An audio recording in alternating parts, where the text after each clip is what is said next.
제434회 스태피 과학기술정책 포럼에 참여해 주신 여러분께 감사드립니다. 오늘 행사는 무관중 온라인 생중계로 진행됩니다. 온라인으로 참여해 주신 여러분 감사드립니다. 저는 오늘 사회를 맡은 과학기술정책연구원 신산업전략연구단 부연구위원 윤정섭입니다. 반갑습니다. 오늘 포럼의 주제는 포스트 코로나 시대 국민이 바라는 일상의 미래와 스마트 사회입니다. 여러 분야의 전문가들을 모시고 글로벌 팬데믹 쇼크로 인해 일상이 비대면화, 비접촉화되면서 나타날 미래를 전망하고 새로운 비전에 대한 논의를 진행합니다. 본격적인 논의에 앞서 조항희 과학기술정책연구원 원장님의 개회사가 있겠습니다. 조항희 원장님을 모시겠습니다.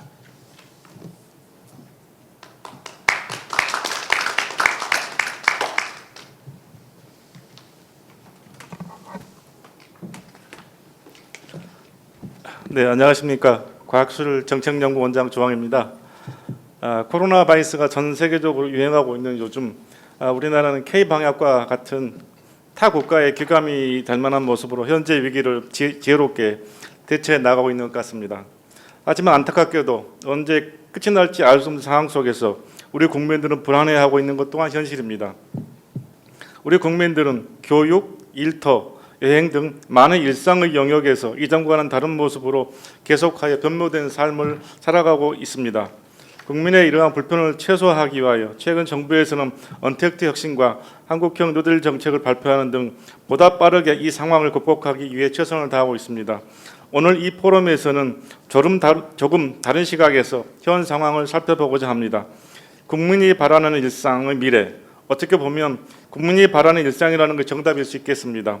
오늘은 스태피에서 연구한 내용을 바탕으로 국민들이 바라는 코로나 이후 일상에 대해 공감, 이동, 건강, 먹거리의 주제로 국민들의 생각을 알려드리고 전문가분들과 해법을 모색하는 자리로 기획하였습니다.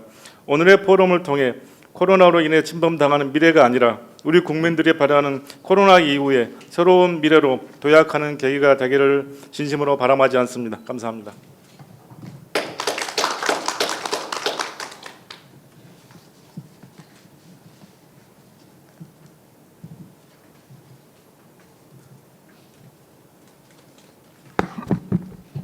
네, 원장님 개회사 감사드립니다. 본격적으로 포럼을 시작을 하겠습니다. 오늘은 한 편의 발제와 5분의 전문가 패널 토론을 진행을 하겠습니다. 오늘 발제는 코로나 사태 이후 국민이 바라는 미래 전망, 공간, 이동, 건강, 먹거리를 제목으로 최종화 과학기술정책연구원 신산업전략연구단 단장님께서 진행해 주시겠습니다. 발제는 40분간 진행될 예정입니다. 최종화 단장님을 모시겠습니다.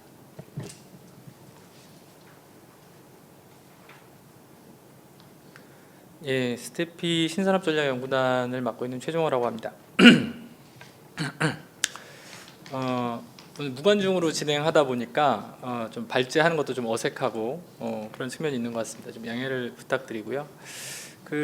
오늘 제가 한 40분 정도 시간을 들여서 발제하려고 하는 주제는 코로나 이후 국민이 바라는 일상의 미래라는 주제입니다. 그래서 이 주제는 지금까지 이제 코로나 이후의 시대에 대해서 우리가 어떤 모습으로 변모할 것인가를 탐색할 때 주로 이제 트렌드를 이제 모니터링하는 형식을 많이 취해 왔습니다. 그래서 그런 방식을 넘어서서 우리가 진짜 원하는 미래가 뭐냐, 그럼 우리는 누구냐 이런 측면에서 문제를 다시 바라봤고 그런 측면에서 이제 국민들이 바라는 미래라는 측면을 저희가 좀 살펴본 내용들을 중심으로 발제를 진행하고 전문가분들의 의견을 좀 듣도록 하겠습니다. 발제 순서는 대략 다음과 같고요. 첫 번째 제가 드리고 싶은 말씀은 이 미래 변화를 어떤 방식으로 대응할 것인가에 대한 이제 우리의 태세라는 측면에서 좀 설명을 드리고자 합니다. 지금까지는 앞서 말씀드린 것처럼 이제 이 팬데믹 쇼크가 온 이후에 바로 일어난 현상들 중에 가장 큰 것은 이제 서로 만나지 않고 만지지 않는 비대면 비접촉이라고 하는 현상이 어떤 일상화되는 이런 현상들이었습니다. 그래서 이런 현상들로 인해서 무엇이 바뀌었느냐? 사실은 가장 큰 것은 기술적으로 그것이 이제 점점 구현되어가는 이런 표면적인 현상이 아니라 그 현상을 통해서 우리가 이제 국민들이 학습된 그 과정 속에서 굉장히 빠르게 이런 새로운 기술에 대한 사회적 수용성이 증가됐다. 이렇게 저는 이제 말씀드리고자 합니다. 그래서 이렇게 이제 사회적 수용성이 증가된 이 현상을 우리는 이제 더 이상 위기로 받아들일 것이 아니라 기회로 이것을 새롭게 접근하면 우리 좀 더 나은 발전된 모습의 일상으로 돌아갈 수 있지 않겠는가라는 생각을 이제 가지게 됐고요. 그래서 이제 미래 연구를 하는 이제 미래 학자분들이 이제 주로 얘기하는 것 중에 이제 두 가지의 미래의 결에 대해서 이야기합니다. 그래서 보통 이제 이런 트렌드들이 포착이 되면 이 트렌드들이 계속적으로 강화돼서 결국에는 이제 트렌드로 인해서 발생된 수용된 미래라는 형태, 그러니까 이 트렌드로 인해서 자연 발생된 이제 미래를 이야기하는 이제 경우가 있고요. 그리고 또 하나는 이 트렌드가 있는데 이 트렌드가 우리가 원하는 트렌드가 아니다. 그럼 이제 그 우리가 원하는 트렌드, 우리가 원하는 미래가 무엇인지를 밝혀내서 그것을 비전으로 세우고 그것을 위해서 지금 현재 시점에서 미래를 미리 준비해서 대응할 수 있도록, 그러니까 바꿔 나가는 미래, 그러니까 만들어 나가는 미래로 변모시킬 수 있다라는 이제 또 측면의 미래를 예측하시는 분들도 있습니다. 그래서 본 연구에서는 이제 만들어진 미래, 그러니까 우리가 국민들이 원하는 미래의 상이 있다면 이제 그 상을 비전으로 만들고 이 비전의 대응 방안을 만드는 형태로 우리가 사회를 우리가 원하는 형태로 좀 더 바꿔 나갈 수 있겠다는 대전제하에서 접근을 하게 됐습니다. 그래서 이제 우리가 원하는 미래를 어느 시점에서 예측할 것인가를 잡았냐면 이 코비드 19이라고 하는 이 코로나 바이러스로 인한 이 감염병 사태로 인해서 발생되는 그 미래 트렌드들을 개략적으로 이제 살펴보고 그걸 바탕으로 해서 큰 테마들을 정해서 분야를 이제 한정을 하기로 했습니다. 그래서 이제 공간, 이동, 건강, 먹거리 이렇게 특정 분야들로 이제 한정을 해서 이 분야 안에서 구체적으로 일어날 사건들의 미래상을 정하는 작업들을 진행합니다. 그래서 이것을 실제 이런 미래가 우리가 도래하겠는가라는 측면에 이제 가능 미래라는 측면을 살펴보고 그 중에서 이제 우리가 이제 원치 않는 것은 배제하고 우리가 원하는 것은 무엇인가 이렇게 추려 나가서 이제 선호 미래라는 개념으로 이제 추려 나가는 단계를 거쳐서 그 선호 미래에 해당되는 모습을 우리가 이제 어떻게 대응할 것인가를 이제 준비하는 그런 구조로 진행을 했습니다. 그래서 이제 뭐 이 부분은 이제 할애된 시간 이제 한계가 있기 때문에 좀 빨리 설명을 드리겠습니다. 뭐 주로 미래 연구는 여러 가지 방법들이 있지만 이제 저희는 이제 시나리오 기법을 주로 이제 채택을 해서 이제 진행을 했고요. 전체적인 흐름은 뭐 개념들을 여기 이제 보실 수 있는데요. 그러니까 빅데이터 기반의 이제 미래 이슈들을 이제 탐색을 하고요. 물론 이제 코로나 이후의 미래이기 때문에 장기적인 미래가 아니고 최대 10년 그리고 3년 안에 구체적인 사건들이 발현되는 이런 사건들을 뽑아내기 위해서 타임 존을 좀 짧게 설정을 해서 탐색을 했습니다. 그래서 이거를 이제 국민들 참여형 미래 워크숍을 통해서 아주 구체적인 사건들로 이제 세분화시키고 그 중에서 이제 가능 미래, 선호 미래라는 것을 이제 대국민 설문조사를 통해서 이제 정제해 나갑니다. 그래서 그렇게 해서 나온 것을 바탕으로 대안을 모색하는 이런 구조로 되어 있습니다. 이 내용은 이제 분야를 탐색한 과정을 보여주는데요. 저희가 이제 쉐이핑 투마로우라고 하는 이제 툴을 사용하고 있습니다. 그래서 쉐이핑 투마로우라고 하는 툴을 이용해서 이제 여기 뭐 중요도라고 표현이 되어 있는데요. 이제 인텐서티라고 하는 이제 강도 그리고 이제 임계점, 티핑 포인트라고 하는 이 임계점, 언제 이것이 이제 도래할 전환되는 시점이 오느냐, 이 두 가지 측면에서 모두 높은 것을 중심으로 이제 저희가 추려 나가기 시작했고, 이렇게 해서 이제 헬스케어, 도시, 자동차, 푸드 및 농업 뭐 이런 것들이 주요한 이제 테마들로 저희가 포착을 했습니다. 근데 다만 이게 이제 그 엔진이 도출하는 것은 그것 자체를 이제 신뢰할 수 없기 때문에 저희가 이제 전문가들을 모시고 간담회 형태로 이것들을 이제 보완해서 다음과 같은 네 가지 이제 영역을 도출을 했고요.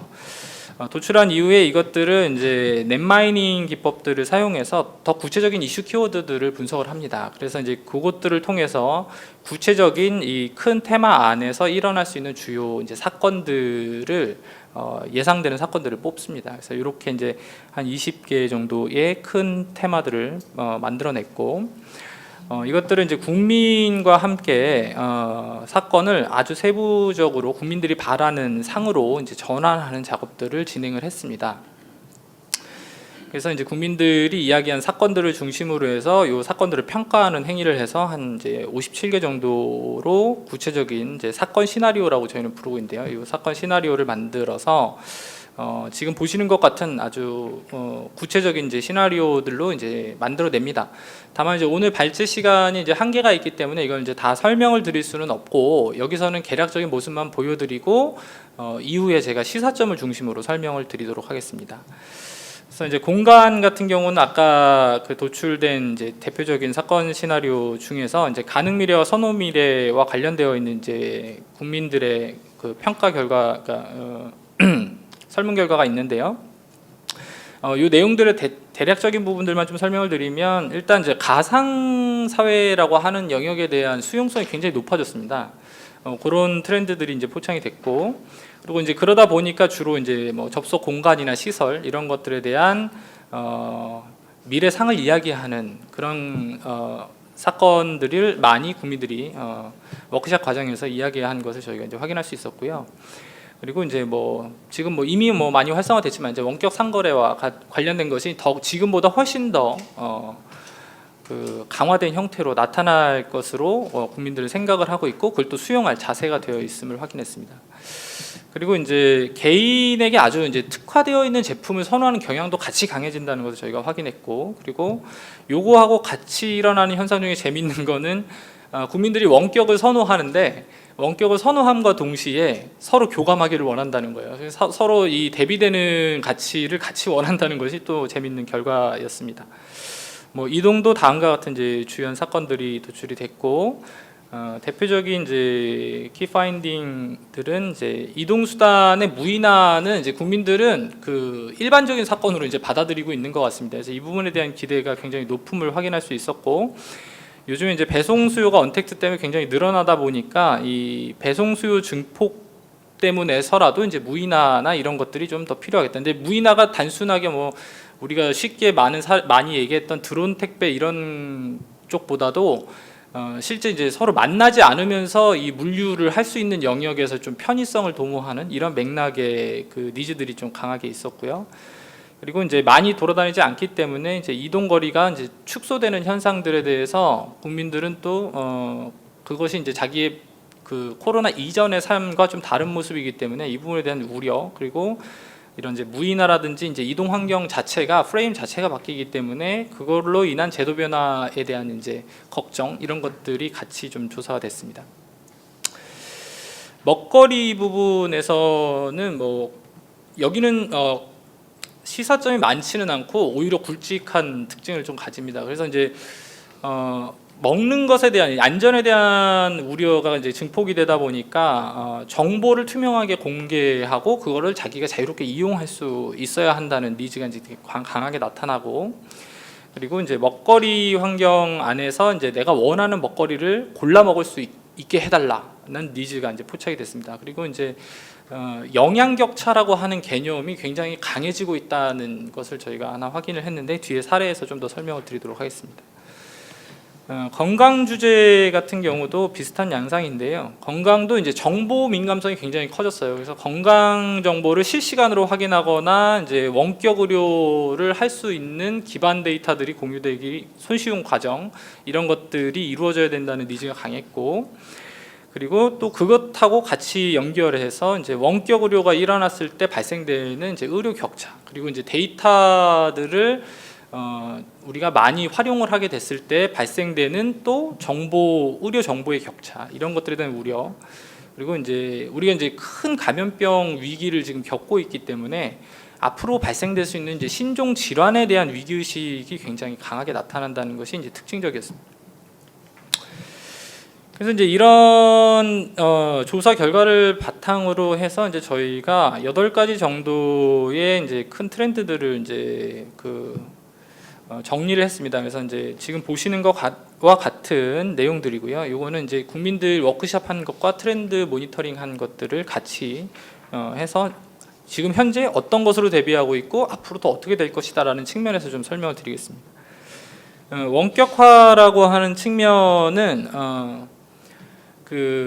저희가 같이 만나지 못하게 하니까 뭐 여러 가지가 있는데 뭐 파티도 원격으로 하고 이제 회식도 각자 자기 공간에서 치킨 시켜가지고 줌으로 연결해서 같이 건배도 하고 이렇게 하는 현상들이 생깁니다. 그리고 교육도 서로 원격 교육을 하지만 다 SNS 카카오톡 같은 거 띄워놓고 그걸로 서로 대화는 계속 하거든요. 이런 현상이, 그러니까 기술적으로는 이제 비대면 비접촉 현상이 강해지니까 서로 연결한다 이런 것들이 강하게 이제 대안으로 제시되고 기술적으로도 빠르게 구현이 되어 왔습니다. 그래서 여기 왼쪽에 있는 그림을 보시면 저 이제 세종하고 서울의 2군데 포인트랑 같이 이제 포인트 투 포인트 화상 회의를 하고 있는 건데요. 이렇게 이제 화상 회의를 하는 거는 이미 저희가 시스템이 없었던 게 아니에요. 이미 기존에도 다 있었고 다만 이제 이것을 적극적으로 활용할 수 있는 계기를 이 코로나 사태가 이제 만들었다는 거고요. 그리고 이제 그 밑에 보시면은 이게 슈퍼주니어 콘서트 장면인데요. 이제 당장 콘서트를 해야 되니까 이런 이제 콘서트를 이제 화면으로 볼 때 좀 더 부가적인 정보를 제공할 수 있는 기술적 어떤 접근 이런 것들을 많이 지금 시도를 해왔던 거죠. 근데 이거는 어떻게 보면 가장 이제 기본적인 것들이고요. 국민이 바라는 미래는 약간 좀 결이 다릅니다. 이제 국민이 바라는 미래는 여기서 보시는 것처럼 연결보다는 교감을 원한다 이런 트렌드가 강합니다. 그래서 지금 여기 위에 있는 사례를 보시면 이건 이제 슈터빔 테크놀로지의 빔프로라고 하는 이제 제품인데요. 왼쪽에 있는 그림은 이제 파키스탄 학생이 자기 집에서 미국에 있는 학교의 박사학위 지금 디펜스를 하고 있는 겁니다. 요 지금 빔프로라고 하는 요 장비를 통해서 이게 돌아다녀서 여기에서 같은 공간에 있는 개념으로 접근을 합니다. 그래서 이거는 단순한 화상회의 이상의 가치를 추구하면서 이제 고안된 개념이죠.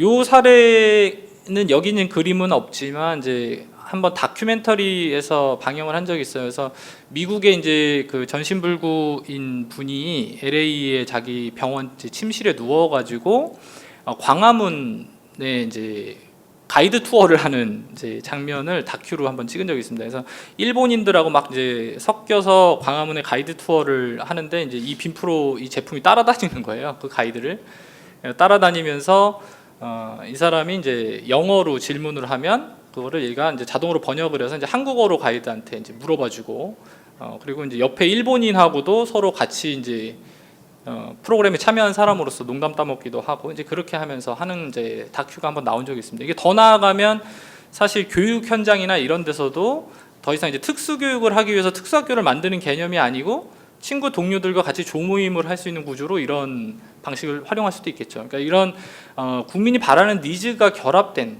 인간에게 보다 친화적인 기술이라는 맥락에서의 니즈가 굉장히 강하게 나타나고요. 이게 오른쪽에 보시면 이건 빔프로라고 하는 기계가 빔프로를 팔고 있는 장면입니다. 그래서 이제 이런 개념으로까지 지금 가고 있는 거죠. 밑에는 뭐 많이들 최근에 뉴스에 나와서 아시겠지만 이제 BTS 공연인데요. 이 공연이 이제 75만 명 이상이 동시 접속을 했고 수익으로만 한 280억 이상을 번 걸로 압니다. 근데 요 접근이 이 슈퍼주니어의 이 콘서트 접근하고 좀 다른 이유는 이제 일단 콘서트 장면을 여러 가지 멀티뷰로 해서 자기가 원하는 사람만 집중적으로 본다든지 이제 이런 것들이 다 가능하게 이렇게 이제 기술적으로 더 보완을 했고 그리고 여기에 이제 이 오른쪽 그림에 보시면 연결된 정보들을 같이 이제 보여주는 거예요. 그래서 같이 채팅도 하고 이제 이렇게 해서 최대한 현재 기술로서 가능한 이제 교감 환경을 최대한 끌어내려고 노력을 했다. 그런 측면들이 있습니다. 요거를 조금 더 아래로 내려와서 의미를 조금 더 살펴보면요. 지금까지의 어떤 프로덕트나 서비스가 공급되는 가치 사슬을 개념적으로 이렇게 보면 이제 공급자로부터 소비자까지 전달되는 과정에 이런 이제 단계들이 있습니다. 기획, 설계, 생산, 물류 이런 단계들이 있는데 이 비대면 비접촉 현상이 지금 환경 때문에 강하게 나타나면서 가장 먼저 바뀌기 시작하는 영역이 어디냐면은 이제 고객 접점의 거래 비용 부분입니다. 왜냐하면 이제 서로 물리적으로 만나지 못하기 때문에 그것을 대체하는 수단들을 만들어내면서 그 대체하는 수단들에 들어가는 거래 비용이 증가하는 거예요. 그래서 이거를 이제 저는 요 공급 측면의 가치 사슬의 생산 비용, 그러니까 본원적 비용이죠. 이 본원적 비용은 이제 원래 비용이라는 개념에서 이제 알파 코스트라고 이제 뭐 속칭하면 이 거래 비용이 변화되는 이 영역은 이제 베타 코스트라고 저는 이제 부르고자 합니다. 그래서 이 베타 코스트 영역이 빠르게 이제 증가한다. 그래서 뭐 대표적인 것들이 서로 이제 만나지 못한 상태에서 거래를 해야 되기 때문에 이제 택배 물류량이 굉장히 늘었어요. 그래서 이제 이런 형태의 택배 물류 같은 것들이 이제 증가하면서 패키징과 관련돼 있는 여러 가지 혁신들이 일어날 필요성이 굉장히 증대됐습니다. 그래서 여러 가지 이제 이 택배 물류와 관련해서 내가 음식 같은 걸 시켰을 때 이제 뭐 보온성이 강화된 소재 이런 것들도 필요하지만 그런 것들이 물류량이 늘어나면서 발생되는 쓰레기 문제 이런 것들 때문에 좀 더 친환경적인 방식으로 바꾼다든지 아니면 택배와 들어가 있는 패키징 사이즈를 줄이는 어떤 변화들이 이제 나타난다든지 이런 이제 현상들이 생겨나고 그리고 이제 새로운 거래 방식이 등장한다는 것이 굉장히 좀 재미있는 영역들입니다. 그래서 처음에 이제 이 사태가 터지고 연초에 이제 요기요와 같은 이제 음식 플랫폼에서 이제 체크박스를 하나 만들었죠. 그래서 그 체크박스 하면은 서로 이제 저는 이제 택배 기사님한테 직접 안 받고 문 앞에 놔주시면 제가 가져가겠다는 걸 이제 원하는 걸 체크하는 박스가 등장했죠. 기술적으로 간단한 거니까 빠르게 등장했죠. 근데 이거 이상을 국민들이 원한다는 거죠. 그래서 국민들이 그 원하는 것은 단순하게 내가 그렇게 하는 것을 넘어서서 내 집 앞에서 받지 않아도 특정 영역에서 포인트에서 내가 그것을 이제 수령할 수 있게 한다든지 여러 가지 다양한 형태의 필요성들을 많이 이야기합니다. 뒤에 사례에서 좀 더 설명드리겠습니다.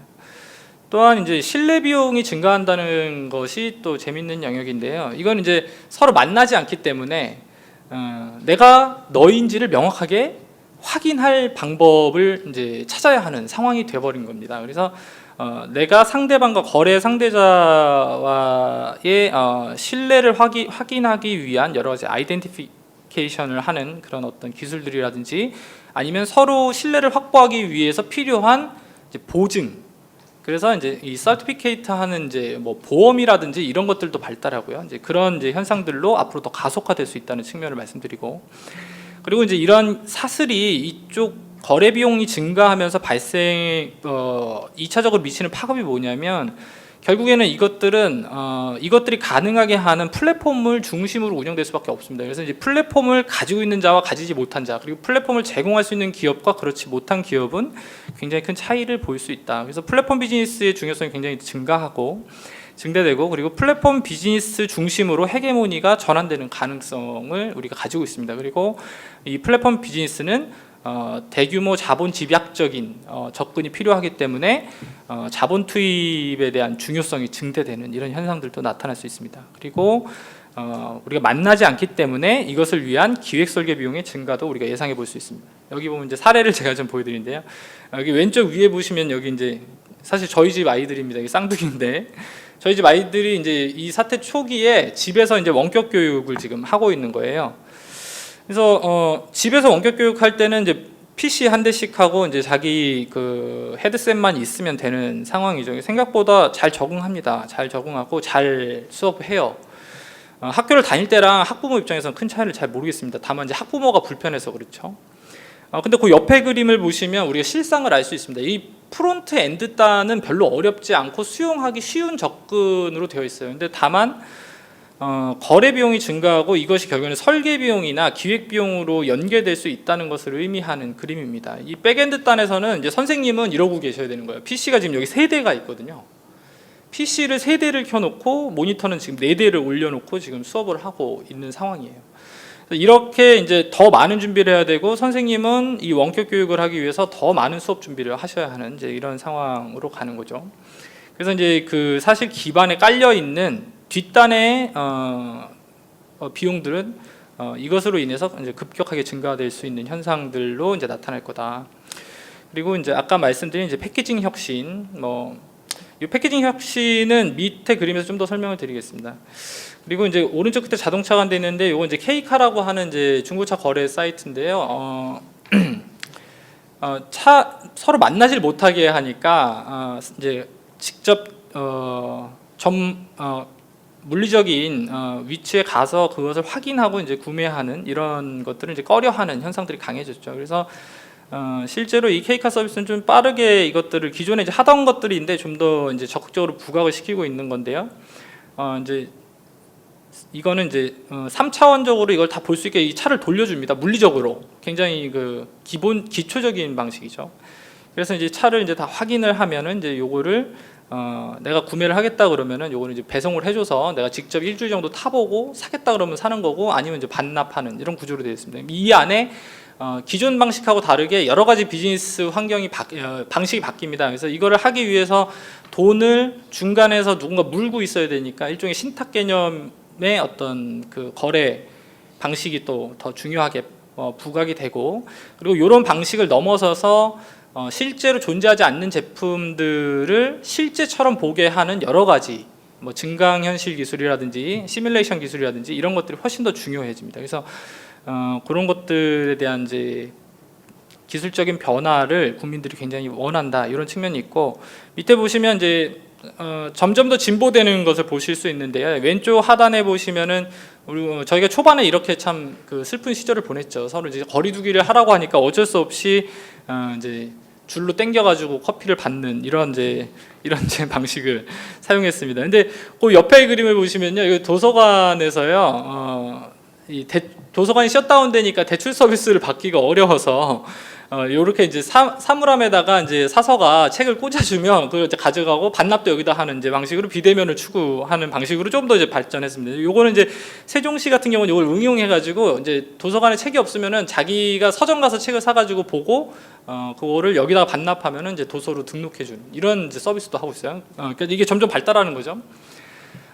오른쪽을 보시면 저희가 이제 셧다운 되기 전에 연초에 1월 달에 저희가 CES 가서 직접 찍어온 사진인데 이게 LG에서 출품한 제품인데요. 이게 현관문입니다. 그림이 좀 잘려서 좀 그렇긴 한데 그래서 현관문 오른쪽은 현관문이고 이제 왼쪽에 작은 문이 위아래로 두 개가 있는데요. 이게 이제 새로운 거래 방식을 예비하고 이걸 만들었는지 모르겠어요. 근데 아무튼 이런 제품을 LG에서 출품했습니다. 그래서 이거는 택배가 오면, 그러니까 뭐 요즘에 새벽 배송이나 아침에 이제 아침밥 먹기 위해서 이제 매일매일 배송을 받는 경우들이 이제 생겨나는데, 그럼 이게 따뜻하거나 차가워야 되잖아요. 그러면 이제 요거를 가지고 오면 문 앞에 놔두면 금방 식습니다. 그렇죠? 그래서 이제 요것을 이 제품은 어떻게 해결하냐면 택배 주문을 받을 때 라이더가 그것을 가져오면서 문자상 3D로 QR 코드를 받습니다. 3D 바코드를 받아서 이 QR 코드를 찍으면은 일회성으로 한 번에 한해서 이 문이 열려요. 그러면 이제 위에는 냉장고고 아래는 온장고입니다. 그래서 거기다가 음식을 넣어놓는 거예요. 그래서 이제 이런 방식으로 이제 새로운 거래 방식을 지원하는 기술들도 이제 빠르게 발달하고 있다. 이것을 좀 말씀드리고 다음은 이제 가상화 측면을 좀 말씀드리겠습니다. 가상화 측면은 처음에는 온라인화를 지향하다가 이제 오프라인을 증강하는 방식으로 더 강화되다가 이것이 서로 완전히 경계가 허물어지는 단계로 점점 강화될 것으로 우리가 쉽게 생각해 볼 수 있는데요. 여기 사례들을 보시면 이제 왼쪽 위에 어떤 여성분이 한 분 계시죠. 요즘에 그 쇼핑을 여성분들이 잘 못 다니시니까 가서 이제 옷을 뭐 만져보고 입어보고 잘 못하니까 요즘 유행하는 게 뭐냐면 유튜브에 이런 이제 옷걸이를 뒤에 놓고 젊은 이제 여성분이 계속 옷을 갈아입습니다. 코디를 하면서. 그래서 이제 그거를 보면서 이제 대리 만족도 느끼고 자기가 이제 어떤 옷을 사야 될지도 생각해 보는 거죠. 요거 옆에는 디지털 휴먼이라고 하는 센시아라고 하는 이제 캐릭터인데요. 요 단계를 넘어서서 이제 모델 시장들이 디지털 휴먼으로 빠르게 지금 대체되는 그런 양상도 보이고 있고요. 더 나아가면 이제 온라인 오프라인 증강과 관련돼 있는 현상들을 볼 수 있습니다. 그래서 요거는 이제 롯데에서 이제 출품한 제품이고 이제 LG도 하고 있고 여러 대기업들에서 하고 있습니다. 그래서 자기가 이제 옷을 이제 가상에서 고르면 자기 체형 정보를 입력하거나 자기 이제 사진 정보에 증강해서 이렇게 피팅을 해볼 수 있도록 해주고 있고, 제일 오른쪽은 그보다 더 가서 아예 이제 오큘러스라고 하는 이제 이 장치들을 이용해서 가상 매대에서 물건을 골라서 놓고 둘러보고 이것을 실제 착용한 그 현실 이미지를 동영상으로 보기도 하고 거기서 구매까지 이루어지도록 이렇게 하는 방식입니다. 그래서 요 방식까지만 해도 참 여기 언제 오나 이런 생각을 했는데, 최근에 이제 그 DHL 이죠, 배송 회사잖아요. DHL에서 3D 프린터를 활용한 새로운 물류 혁신을 하겠다고 이제 그 보고서를 낸 것이 있는데요. 개념이 참 재밌어요.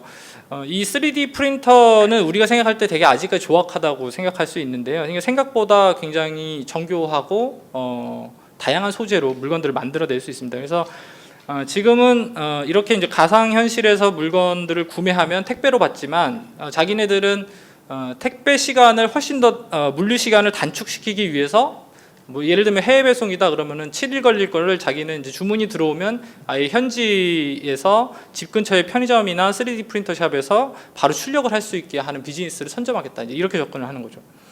요거를 응용한 비즈니스도 되게 많아요. 그래서 요거를 예를 들면 이 위에 구두를 하나 여성분이 사는데 이 구두를 키 높이를 3cm 더 하고 싶다 그러면은 이 제품 자체를 아예 DHL 매뉴팩처로 받습니다. 그래서 DHL 매뉴팩처라고 하는 3D 프린팅을 하는 일종의 샵으로 가져와서 거기서 신발 깔창을 3cm 높이고 그 사람 발 체형에 맞도록 만들어서, 그러니까 물리적인 제품을 보완하는 거죠. 그러니까 보완을 해서 물류를 하는 이제 이런 비즈니스 모델도 이제 이야기를 하고 있어요. 아래쪽 그림을 보시면 아래쪽 왼쪽에 요거는 이제 맵크런치라고 하는 저희 코로나 사태 초기에 이제 재미삼아 한 것들인데요. 이게 뭐냐면 구글 맵인데요. 요 구글 맵에 여행을 못 다니니까요. 이제 이 사람들이 어떻게 하냐면 구글 맵에 이 맵크런치라는 맵에 들어가서 내가 이제 런을 누르면 지구상 어딘가에다가 저를 그냥 뚝 떨어뜨려 줍니다. 그럼 이제 거기서부터 공항까지 찾아가는 거예요. 자기가 이 로드뷰를 보면서 로드뷰를 따라서, 그러면서 이제 주변의 경치도 보고 이제 이러는 겁니다. 그래서 얼마나 여행 가고 싶으면 이제 이렇게 하겠어요. 이거 다음으로 이제 요즘에 이런 사이트들이 많이 생겼는데, 요건 이제 코로나 윈도우라고 하는 건데요. 여행을 못 다니니까 자기 창밖의 풍경을 서로 찍어서 공유를 하는 이제 이런 현상이 생깁니다. 인간이 가지고 있는 본성인 거죠. 여기서 이제 더 넘어가서 요거는 DJI의 이제 FPV라고 이제 자기가 이제 그 드론의 시각에서 이제 바라보는 이제 장비들인데, 이런 장비들을 활용해서 어떤 새로운 지역에서 시각으로 이제 어떤 관광을 하거나 이런 것들을 원격에서 하는 것들을 우리가 상상해 볼 수 있겠습니다. 더 넘어가면 아예 이런 이제 전체적으로 가상 공간을 만들어내는 기술들을 쉽게 받아들이는 현상으로까지 가겠죠. 그 다음으로는 좀 재밌는 현상인데요. 이제 뭐 공유는 지고 소유는 뜬다 이런 말이 있잖아요, 요즘에. 그래서 이제 공유보다는 이제 소유하는 트렌드로 가는 것이 이제 보편적인 트렌드로 저희가 이제 받아들이고 있습니다. 근데 다만 이제 국민들은 소유하는 것이 현실적으로 쉽지 않다는 것이 이제 워크숍을 하면서 많이 이야기가 됐어요. 그래서 쉽지 않기 때문에 소유하지 않고 할 수 있는 방법, 즉 이제 한시적으로 저희는 전유한다 이렇게 이제 표현하고 있는데, 이 그림을 통해서 보시면 왼쪽 위에 보시면 예전에는 이제 규모의 경제를 통한 이제 어떤 효과 극대화를 누렸죠. 그래서 약간은 아니지만 뭐 상대적으로 저렴한 비용을 내면 대형 리조트 같은 데서 공용 시설들을 같이 우리가 이용하면서 살 수 있었습니다. 이용할 수 있었어요. 이런 것들이 이제 현재는 경제성 중심보다는 안전성 중심으로 이제 가치 선택이 이루어지다 보니까 독채형 펜션 이런 것들이 최근에 굉장히 이용률이 높아졌습니다. 그래서 이런 단계를 넘어서서 최근에 캠핑 장비를 구매하려면 유명 텐트들은요 10개월 이상 기다려야 된대요. 그래서 서로 이제 만나지 않으면서 자기만의 독점적인 어떤 그런 것들을 영위하고자 하는데요. 여기 이제 카라반도 우리나라 굉장히 수요가 많이 늘고 있죠. 이런 현상들로 이제 갑니다. 이런 현상들로 가는데 이제 밑에 보시면은 이제 자동차의 변화도 좀 볼 수 있는데 이동 수단의 변화도 볼 수 있는데 이제 허츠가 얼마 전에 이제 파산했죠. 근데 소카는 여전히 잘하고 있다는 평가를 받고 있습니다. 왜 그럴까요? 소카는 허츠처럼 단기로 렌트하는 개념을 빠르게 그 전부터 바꿔 나가고자 준비를 하고 있었습니다. 그래서 이제 한시적으로 점유를 하기 위한 개념으로서 1개월 렌트라든지 이제 이런 식으로 어떤 특정 시간 동안 독점적으로 내가 그것을 점유하는 이런 개념의 비즈니스 모델들을 만들어서 이 위기를 지금 넘어가고 있죠. 오른쪽은 물론 이제 자기 자차 이용률이 높아진다는 이야기입니다. 그 다음으로는 이제 평탄화와 관련된 이야기들을 좀 드리고 싶은데요. 이 평탄화하고 관련된 거는 저희가 원격 근로, 원격 교육 이런 것들을 하다 보니까요. 하루 종일 집에 있는 상황이 발생합니다. 그것도 나 홀로가 아니고 모든 가족이. 그러다 보니까 집이 비좁다는 것을 우리가 다시 깨닫게 지금 되고 있는 거죠. 그래서 교육 공간도 들어오고 업무 공간도 들어오기 때문에 아빠가 일할 자리도 필요하고 애가 공부해야 될 자리도 필요합니다. 거기다 엄마가 헬스도 하셔야 되고 그리고 꽃꽂이도 하시고 이런 것들 하셔야 되는데 그런 것들을 할 공간도 학원을 못 다니니까 필요한 거죠. 그래서 이런 확장된 공간의 필요성이 증가되다 보니까 인당 국민 우리가 국민 평수라고 부르는 소위 이제 84제곱미터 뭐 옛날 방식으로는 한 34평 뭐 이 정도 되는 규모를 가지고는 이 공간들을 다 수용하기 이제 어려운 거죠. 네, 그래서 그런 측면에서 이제 공간이 좀 더 이제 확장이 필요해지는 현상이 강화된다. 그래서 이 강화된 현상이 도시적인 개념으로 보면은 이제 점일 평탄화되는 현상으로 이어질 가능성이 높다고 저희는 지금 생각을 하고 있습니다. 국민들도 이 부분에 대한 기대를 이야기하고 있고요. 이제 과거의 도시가 이제 왼쪽의 구성을 가지고 있다고 하면은 요거는 이제 뭐 특정 국가의 뭐 특정 프로젝트의 사례를 제가 이미지로 가져오기는 했습니다. 도심이 거의 없는 형태로 플래트화된 도시를 지향을 하는 개념으로 좀 전환되고 있죠. 이렇게 되는 이유는 저희가 공간을 넓히기 위해서 우리가 지불해야 될 비용을 우리가 감당하기는 현실적으로 한계가 있다는 거죠. 그래서 우리는 이제 한정된 자원을 가지고 더 넓은 공간을 차지하는 접근을 취할 수밖에 없기 때문에 도심에서 좀 더 외곽으로 빠지면서 평수를 늘려나가는 점유 공간을 늘려나가는 그런 트렌드들이 지속될 것으로 생각을 하고 있고 있습니다. 그 다음으로는 이제 무인화와 관련된 이야기를 좀 드리겠습니다. 무인화는 뭐 지금까지 사실 강하게 나타나고 있는 트렌드이기 때문에 아주 뭐 특별하다고 볼 수는 없지만 여전히 이제 이 코로나 사태로 인해서 같이 나타나고 있는 강해지고 있는 현상 중에 하나입니다. 그래서 무인 비즈니스, 그러니까 무인 물류, 그다음에 무인 모빌리티 이런 이제 세 가지 측면에서 굉장히 강하게 나타나고 있는데 최근에 이제 왼쪽 위에 그림을 보시면 이게 지금 로봇 바리스타가 커피를 타주고 있거든요. 근데 이 부스가 한 2평 반 정도밖에 안 됩니다. 조그만 부스여서요. 지금 서울의 몇 군데에서 지금 하고 있는데요. 대형 빌딩의 1층에 보통 카페들이 있는 경우가 있거든요. 근데 그 카페가 지금 없어지고요. 이런 이제 부스 로봇 바리스타가 있는 부스를 그냥 설치해 놓습니다. 그럼 얘가 원하는 이제 커피를 만들어 주죠. 그래서 이런 현상들도 있고 그리고 일반 점원들이 많이 빠집니다. 그래서 이건 이제 저는 중간 일자리가 많이 빠진다는 것으로 지금 이야기를 하는데 이것들을 빠르게 지금 로봇이 대체하는 형태로 지금 가고 있죠. 두 번째는 이제 물류하고 관련해서 마켓의 변화가 되게 소위 말하는 마트의 변화가 굉장히 빠르게 일어나고 있다는 겁니다. 그래서 지금 요거는 이제 이마트가 1층 롯데마트입니다. 롯데마트가 1층에 이마트였던가요? 좀 죄송합니다. 이게 헷갈리네요.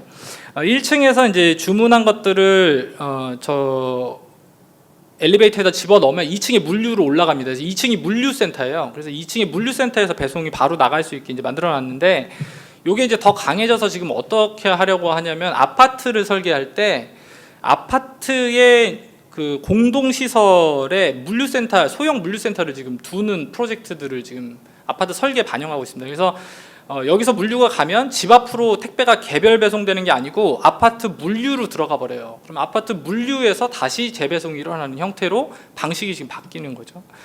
밑에 보시면 이제 우리 국토부의 이제 생활물류 기본계획에 나오는 얘기들인데요. 이거 이제 집 근처에다가 무인 택배함과 같은 여러 가지 포인트형 생활물류 처리를 하기 위한 기반 시설들을 확 추가했다는 얘기들입니다.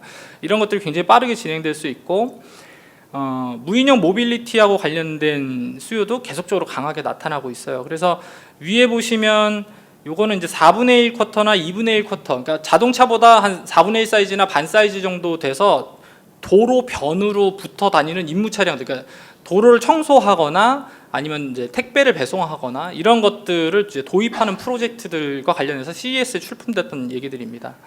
밑에는 이제 아예 운전석이 없이 이제 캡슐형으로 되어 있는 모빌리티인데요. 이제 이런 거를 이제 타고 이동하면서 여기 테이블도 놔져 있고 하기 때문에 소위 이제 워케이션이라고 하죠. 그러니까 이동하면서 일을 얼마든지 할 수 있는, 그것을 받아들일 수 있는 우리가 환경으로 가고 있기 때문에 그런 것들과 결합이 되면서 굉장히 빠르게 이런 것들에 대한 수요가 증가되고 있다는 것을 좀 설명드리고, 개인화라고 하는 측면에서 조금 설명을 드리겠습니다. 개인화는 이제 여기 보시면 이제 물리적인 차원에서 심리적인 차원으로 바뀐다. 그리고 이제 타의적인 고립에서 자의적인 고립으로 바뀐다. 이렇게 두 가지의 현상이 이제 같이 지금 섞여서 나타나고 있어요. 그래서 저희가 이제 정부 셧다운 정책을 이제 해보니까 그거를 이제 하면서 저희가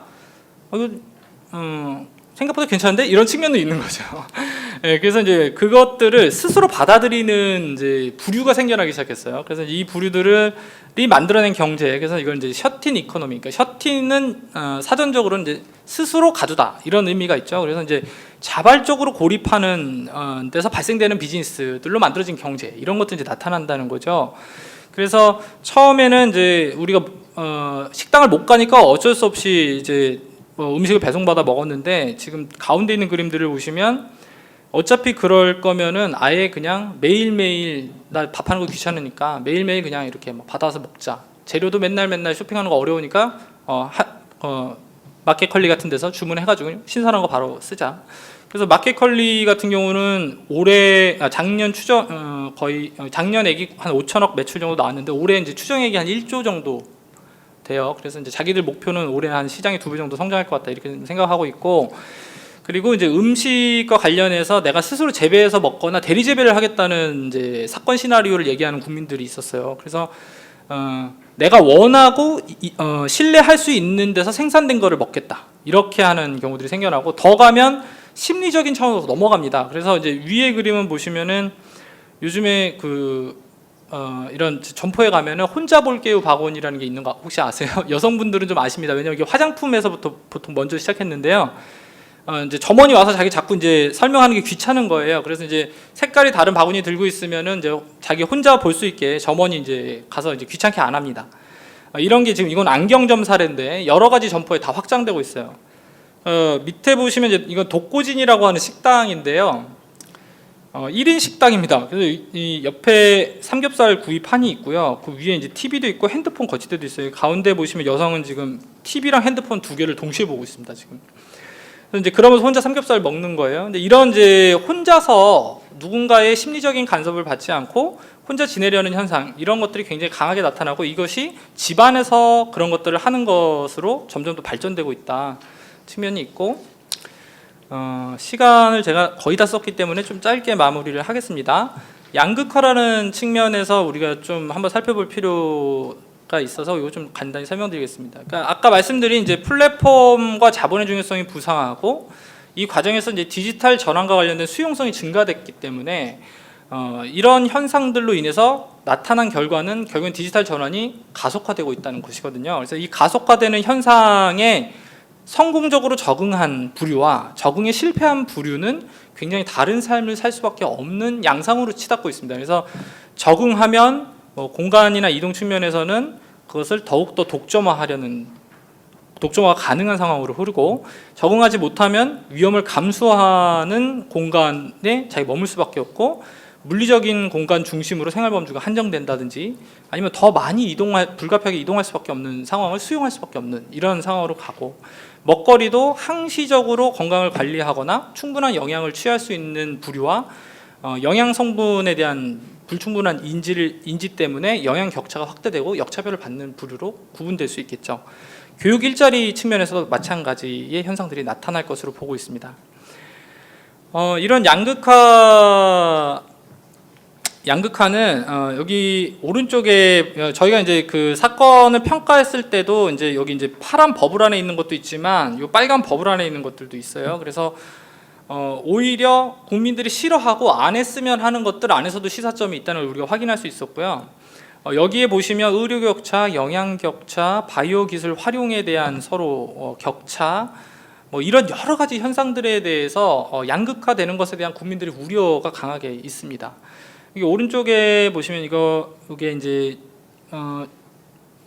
저희 애들이 다니는 학교 반 모습입니다. 이 그림이 좀 작긴 한데 보시면은 이거 혁신학교거든요. 이게 혁신학교는 이렇게 뱅 둘러서 이미 수업 공간의 배치를 바꿨어요. 뱅 둘러서 아이들의 책상 배열을 벽으로 놓고 설치를 해놓고 선생님은 가운데 있고 그 앞에 요거는 이제 자기가 체크를 하는 일종의 스테이션입니다. 그래서 자기가 필요할 때 여기에 와서 정답지를 보고 자기가 풀던 문제를 이제 답안 스스로 이제 검증하는 그런 거고, 자기가 선생님한테 질문이 있으면 이제 신호를 합니다. 선생님한테 이제 손을 들면 이제 선생님이 거기 가서 이제 개인적으로 커렉팅을 해주고 이제 지도를 해주는 이런 구조로 바뀌어요.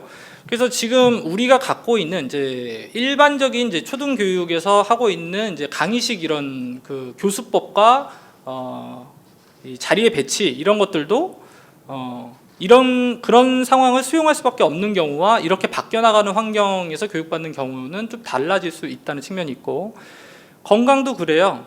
이 현상은 원래 우리가 예전에 화해라는 앱이 여성분들한테 굉장히 떴습니다. 그래서 이제 화장품의 성분을 다 보고 자기 유해 성분이 들어있으면 그 화장품 이제 사용하지 않기 위해서 그 앱이 굉장히 유행을 했는데, 이거는 이제 자기가 싫은 것을 하지 않기 위한 수준이었거든요. 근데 이 현상이 굉장히 강해져서 이제 내가 원하는 것만 섭취를 하거나 이용하겠다는 개념으로 더 강화됐습니다. 그래서 3D 프린팅을 통해서 자기가 원하는 성분이 반영된 것만을 섭취하려고 한다든지, 아니면 특정 식물을 키울 때 인핸싱을 합니다. 요즘에 그 빛을 쏴서 인핸싱을 해서 자기가 원하는 성분 중심으로 먹겠다는 경향이 강해지고, 제일 마지막에 보시면 이 그림 뭔가 하실 텐데, 요즘 제가 그 유념이 보고 있는 앱이고 기업인데요. 비토라고 하는 앱인데 여기 이제 제가 핸드폰에도 깔려 있어요. 그래서 통화를 하면 자동으로 다 녹취를 합니다. 그래서 녹취해서 이거를 옆에 있는 이제 채팅 버블로 대화한 걸로 다시 이제 이 AI가 자동으로 텍스트로 바꿔주거든요.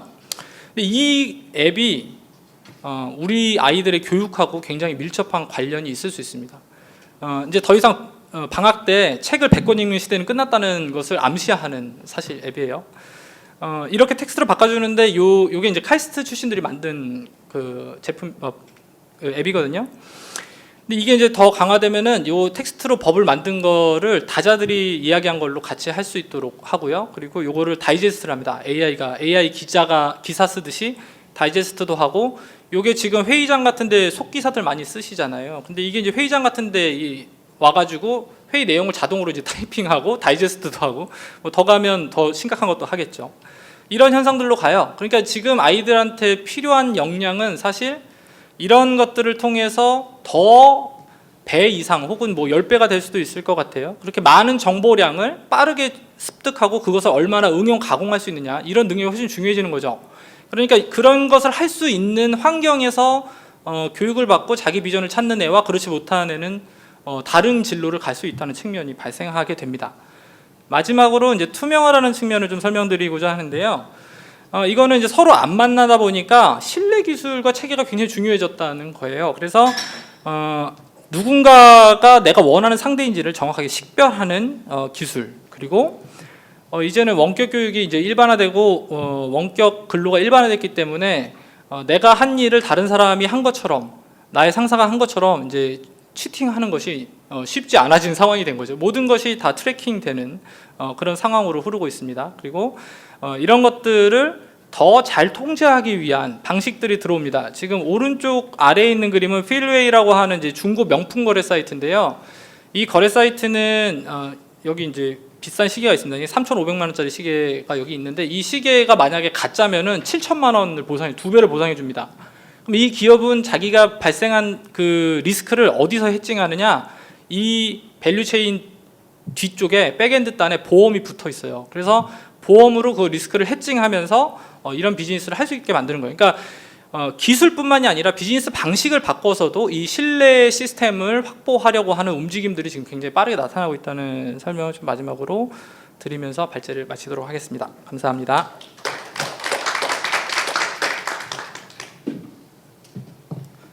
네, 단장님 발제 감사드립니다. 발제 굉장히 재밌어가지고 저도 이제 듣다가 시간 가는 줄 몰랐습니다. 네, 오늘 이제 해주신 발제에서는 무인화, 소유화, 개인화 뭐 이런 여러 가지 키워드를 제시를 해주셨는데요. 그 중에서 제가 이제 느낀 바는 이미 이제 우리 사회는 포스트 코로나 시대 이전부터 많은 이제 연구 개발을 이제 진행을 했고 기술도 있었는데 이 코로나로 인해서 그 많은 기술들이 수면 위로 올라왔다. 플랫폼 비즈니스들이 수면 위로 올라왔다. 이렇게 이제 보았습니다. 이러한 이제 관련된 이슈들을 좀 더 심도 있게 살펴보기 위해서 패널 토론을 진행을 하도록 하겠습니다. 패널 토론은 65분간 진행될 예정이며 송치웅 과학기술정책연구원 부원장님께서 맡아주시겠습니다. 예, 패널 토론을 시작하도록 하겠습니다. 최종화 단장님께서 코로나 사태 이후 국민이 바라는 미래 전망, 공간 이동 건강 먹거리라는 키워드로 말씀 주셨고요. 아마 최 단장님 발표를 들으시면서 이미 우리가 상당히 많이 경험을 하고 있구나. 그리고 상당히 어떻게 보면 이제 미래로 이미 저희가 많이 나아가고 있구나 하는 것은 아마 느끼시지 않았을까 생각합니다. 오늘 토론을 위해서 저희가 일단 네 분의 외부 전문가를 모셨습니다. 제가 일단 간략하게 한 분 한 분 좀 소개를 해드리도록 하겠습니다. 먼저 한국생산성본부의 노규성 회장님 모셨습니다. 일단 박수를. 네. 감사합니다. 노규성 회장님께서는 현재 한국생산성본부 회장으로 계시고요. 또 디지털 뉴딜 라운드 수석 의장 그리고 정부혁신추진협의회 디지털 혁신분과 위원장을 함께 맡고 계시고 대통령 직속 4차 산업혁명위원회 위원을 또 역임을 하셨습니다. 그리고 저희가 이제 아무래도 이 디지털 전환, 디지털 새로운 시대를 살고 있기 때문에 이 디지털 기술과 관련된 우리나라 최고의 연구 기관이라고 할 수가 있겠죠. 한국전자통신연구원의 이승민 책임 연구원님 또 모셨습니다. 네. 예, 이승민 박사님께서는 현재 에트리 한국전자통신연구원에 계시고요. 전 미래사회연구실장을 또 역임을 해주셨고 과학기술연합대학원 대학교 UST 겸임 교수로 계십니다. 그리고 이제 저희가 디지털 전환에 있어서 이제 직접적인 기술 개발도 굉장히 중요하지만 이 정책 관련된 부분도 아마 함께 저희가 오늘 좀 논의를 해야 될 거라고 생각을 했습니다. 그래서 한국정보통신정책연구원 키스디의 정용찬 본부장님 또 모셨습니다. 예, 현재 정보통신정책연구원의 ICT 데이터 사이언스 연구본부장을 맡고 계시고요. 국가통계위원회 데이터 분과위원 또 역임을 하셨고 방송통신위원회라든지 이런 쪽에서도 계속 자문을 해주시면서 전문가로 활동을 해주고 계십니다.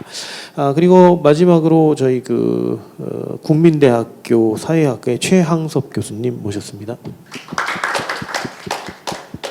예, 최 교수님 이력을 보니까 이제 우리 정용창 본부장님하고 약간 겹치시는 부분이 있습니다. 정보통신정책연구원의 연구위원으로 계셨고요. 그리고 이제 국민대 사회학과에서 지금 계시고 아마 조금 아마 우리 정용천 본부장님하고는 조금 교감을 하시면서 아마 좀 결이 다른 이야기를 해주실 수 있지 않을까 생각을 합니다. 그리고 네 분의 외부 전문가와 함께 저희 내부 전문가를 또 토론에 한번 모셨습니다. 저희 과학기술정책연구원의 이 신산업 전략연구단의 유망주입니다. 정일영 연구위원 모셨습니다. 예, 제일 먼저 노규성 회장님께 말씀을 좀 여쭙고요.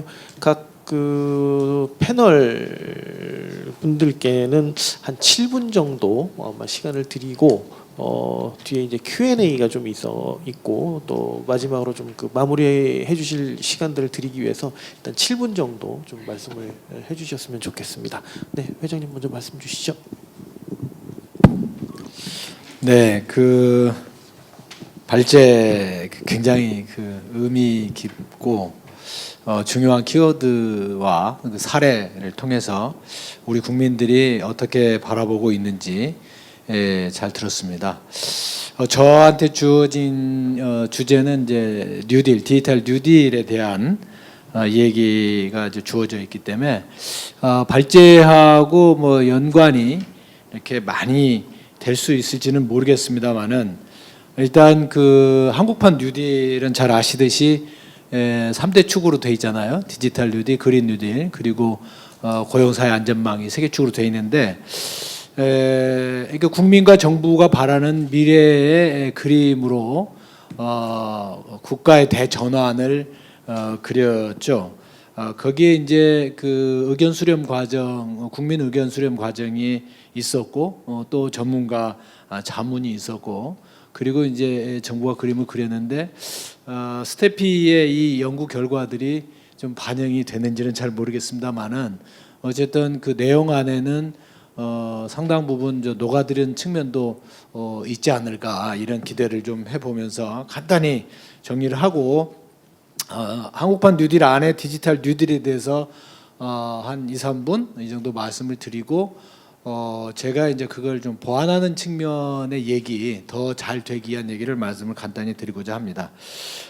전체 28개 과제 중에 디지털 뉴딜이 12개고요.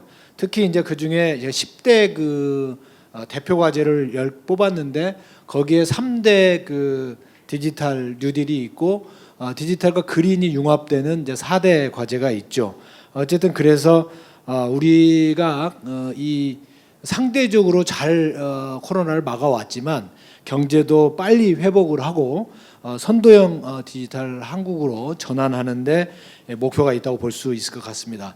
일단 디지털 뉴딜은 4개 분야로 지금 진행이 되고 있죠. 첫째는 DNA 즉 데이터와 네트워크, AI 등 디지털 생태계를 강화하는 측면이 있고 두 번째는 이제 디지털 뉴딜에서 교육 인프라를 전면적으로 디지털 전환을 추진해서 그동안 우리가 코로나19 사태를 맞이하면서 대단히 그 어렵게 사실 그 이 K-12가 사실 적용을 해왔고 단지 큰 사고는 없었습니다만은 그 쉽지 않은 것이 그동안 준비가 미흡했던 측면이 있고 대학은 전면적으로 결국 온라인에서 진행할 수밖에 없는 환경이 있었기 때문에 그런 것들을 잘 이제 앞으로 대응하기 위해서 결국은 초중고의 무선망이라든가 스마트 기기 그리고 특히 많은 그 선생님들이 콘텐츠를 잘 만들긴 했지만 또 상대적으로 또 많은 선생님들은 굉장히 어렵게 진행을 했거든요. 그래서 이게 이제 공공 부문에서의 콘텐츠 그리고 민간의 좋은 콘텐츠들을 같이 사용할 수 있도록 하는 온라인 교육 지원 플랫폼을 구축하는데 방향은 잡혀 있지만 민간의 좋은 에듀테크 기업들의 콘텐츠가 정말 생생하게 교육 시장 안에 들어올 수 있도록 하는 게 현장의 바람이고 전문가들의 바람입니다. 어쨌든 이와 같은 것들을 잘 해낼 수 있도록 하기 위한 게 두 번째고 세 번째는 이제 이 코로나19로 인해서 등장한 비대면 산업이 굉장히 확대돼 나가고 있고 아까 최정화 박사님께서 발표하신 내용을 보더라도 엄청나게 이제 다양한 형태로 갈 것 같아요. 그래서 그런 산업을 육성하기 위해서 기본적인 수요를 촉발하는 정책들을 비대면 산업 육성 정책으로 넣었고요. 네 번째는 이제 그동안에 우리가 SOC가 과거엔 주로 하드웨어 중심 그리고 건설 중심이었다면 이제는 거기에 디지털 센서라든가 이런 것들을 붙여서 SOC를 디지털화해서 사건 사고나 이런 것들을 줄이고 계속해서 안전관리를 강화하겠다는 그런 전략으로 되어 있습니다. 그리고 이제 하나를 더 추가할 수 있다고 한다면 고용안전망 강화 측면에서 그 사람 투자가 있는데 그 안에는 결국 디지털 인력 양성 그리고 전형적인 그 인력들이 디지털로 전환하는 교육 훈련 그리고 미래 아이들의 교육 그리고 더 나아가서는 이제 이 디지털 양극화를 해소하기 위한 그런 문제와 전 국민의 디지털 역량 강화 교육 등 그런 내용들이 들어 있습니다. 하다 보니까 벌써 5분이 돼가네요. 그런 이제 굉장히 좋은 그림들이 들어 있는데 이것이 디지털 뉴딜이 성공적으로 이루어지기 위해서는 몇 가지 좀 더 좀 보완이 잘 되면 좋겠다. 지금 실제 이 한국판 뉴딜은 완성반이라고 생각하지 않고 정부와 국회에서 추진팀을 구성하면서 국민과 전문가들의 자문을 계속 구하는 과정을 거치고 있고 계속 업그레이드를 해나가는 방식으로 추진한다고 생각을 하고 있습니다. 특히나 이제 공급 확대가 굉장히 중요할 텐데 비대면 신산업에 대한 그런 표준화라든가 기술 개발하는 로드맵, 그래서 스타트업들이 많이 유입되면서 투자가 촉진될 수 있도록 했으면 좋겠고, 그리고 특히 아까 이제 많은 말씀을 하셨는데 그 안에 예를 들면 스마트 선진 관광, 온라인과 연결되는 관광이라든가 또 AR, VR 기술을 이용한 디지털 엔터테인먼트 서비스라든가, 그리고 이제 그동안 스마트 팩토리를 많이 해왔는데 스마트 팩토리가 공장마다 다르기 때문에 맞춤형 그리고 이제 지능형으로 진화돼야 되는데 이런 것들을 위한 기술 투자라든가 맞춤형을 제대로 좀 했으면 좋겠다는 측면이 있고요. 그다음에 이제 특히 대통령께서도 지난주에 균형 발전을 중심으로 해야 되겠다. 지역형으로 이렇게 말씀하셨습니다. 그래서 지역별로 데이터 댐을 구축해서 센터를 만들고 거기에 기술 기업과 활용 기업들이 생태계로 만들어지는 것들이 이루어졌으면 좋겠고, 그리고 특히나 지역의 이제 소상공인들이 역량을 강화하거나 또 지역 화폐를 활성화하기 위한 지원 정책이 필요할 것 같다는 생각이 들고요. 지역의 산학연이 좀 활성화될 수 있도록 하는 생태계가 잘 만들어졌으면 좋겠다는 생각이 듭니다. 특히 이제 민간이 참여하는 루트가 굉장히 넓어지면 좋겠기 때문에 정부가 지원하면서 민간이 하는 PPP 방식이 굉장히 활성화될 필요가 있겠고, 특히 아까 말씀드린 원격 교육 플랫폼이라든가 그리고 앞으로 디지털 교과서 개발이 활성화될 텐데 여기에 민간이 전적으로 들어올 수 있도록 했으면 좋을 것 같습니다. 특히 이제 그동안 4차 산업혁명을 추진하려고 많은 노력을 했는데 여러 규제들에 의해서 그리고 정부 부처 간의 협력이 원활치 않아서 굉장히 더뎠었는데 이제는 코로나19로 인해서 그게 가속화됐거든요. 그래서 국회를 비롯해서 정부가 규제 혁신을 좀 대대적으로 했으면 좋겠고, 특히 비대면 신산업에 대해서는 규제 프리존이라든가 규제 샌드박스가 아예 전면적으로 도입이 될 수 있도록 했으면 좋겠다는 생각이 들고, 차제 이번에 우리가 K 방역이 성공적으로 돼서 선진국 대열에 확실히 들어갔다고 자신감을 가져도 될 것 같습니다. 그래서 국가 간의 긴밀한 협력 체계를 구축해서 글로벌 밸류체인 체계에 전면적으로 리딩을 하고 리쇼링이라든가 리어쇼링이 들어오는 또는 그 역할 분담이 될 때 스마트 팩토리나 세제 혜택 등의 적극적인 정책 지원이 필요하지 않을까 하는 생각이 들면서 ODA와 연결되면서 비대면 산업의 국가마다 인프라가 다르기 때문에 국가마다 맞춤형으로 산업 인프라 구축, 콘텐트, 서비스, 솔루션이 연계된 패키지형 수출 모델들을 ODA 사업과 연계해서 해나가게 된다면 장기적으로 우리 산업들이 해외 진출에 굉장히 도움이 되지 않을까 생각이 들면서 제가 이제 디지털과 관련된 국가 비전이 정말 중요하다. 그래서 디지털 재전환을 해서 디지털 초격차를 만들어내고 그래서 디지털 초강국을 이루어야 된다면 우리가 빠르게 국민소득 5만 불이 되면서 사람 중심의 포용 국가를 이룰 수 있지 않을까 하는 생각을 하면서 마치도록 하겠습니다. 감사합니다. 좀 시간이 좀 지연이 돼서 대단히 죄송합니다. 아닙니다. 네, 회장님 아주 말씀 감사드립니다. 특히 마지막에 해주셨던 말씀, 그 글로벌 지향 그리고 이 새로운 어떤 개발 협력의 모델에 대해서 아주 좋은 말씀 주셨다고 저는 생각을 합니다. 네, 다시 한번 감사드리고요. 다음은 이제 이 디지털 기술과 관련해서 저희 그 이승민 애트리 책임 연구원님께 좀 말씀을 여쭙도록 하겠습니다. 네, 제가 맡은 부분은 이제 스마트 융합 기술에 대한 부분입니다. 이번 그 좀 전에 스태프에서 했던 연구 결과를 보니까 대단히 흥미로운 게 나왔습니다. 보통 미래 전망을 하게 되면 상당히 저희가 편리하고 풍요롭고 고상한 얘기를 하게 되는데 이번에 보면은 국민들이 바라는 그 기존에 했던 미래하고는 다른 것 같아요.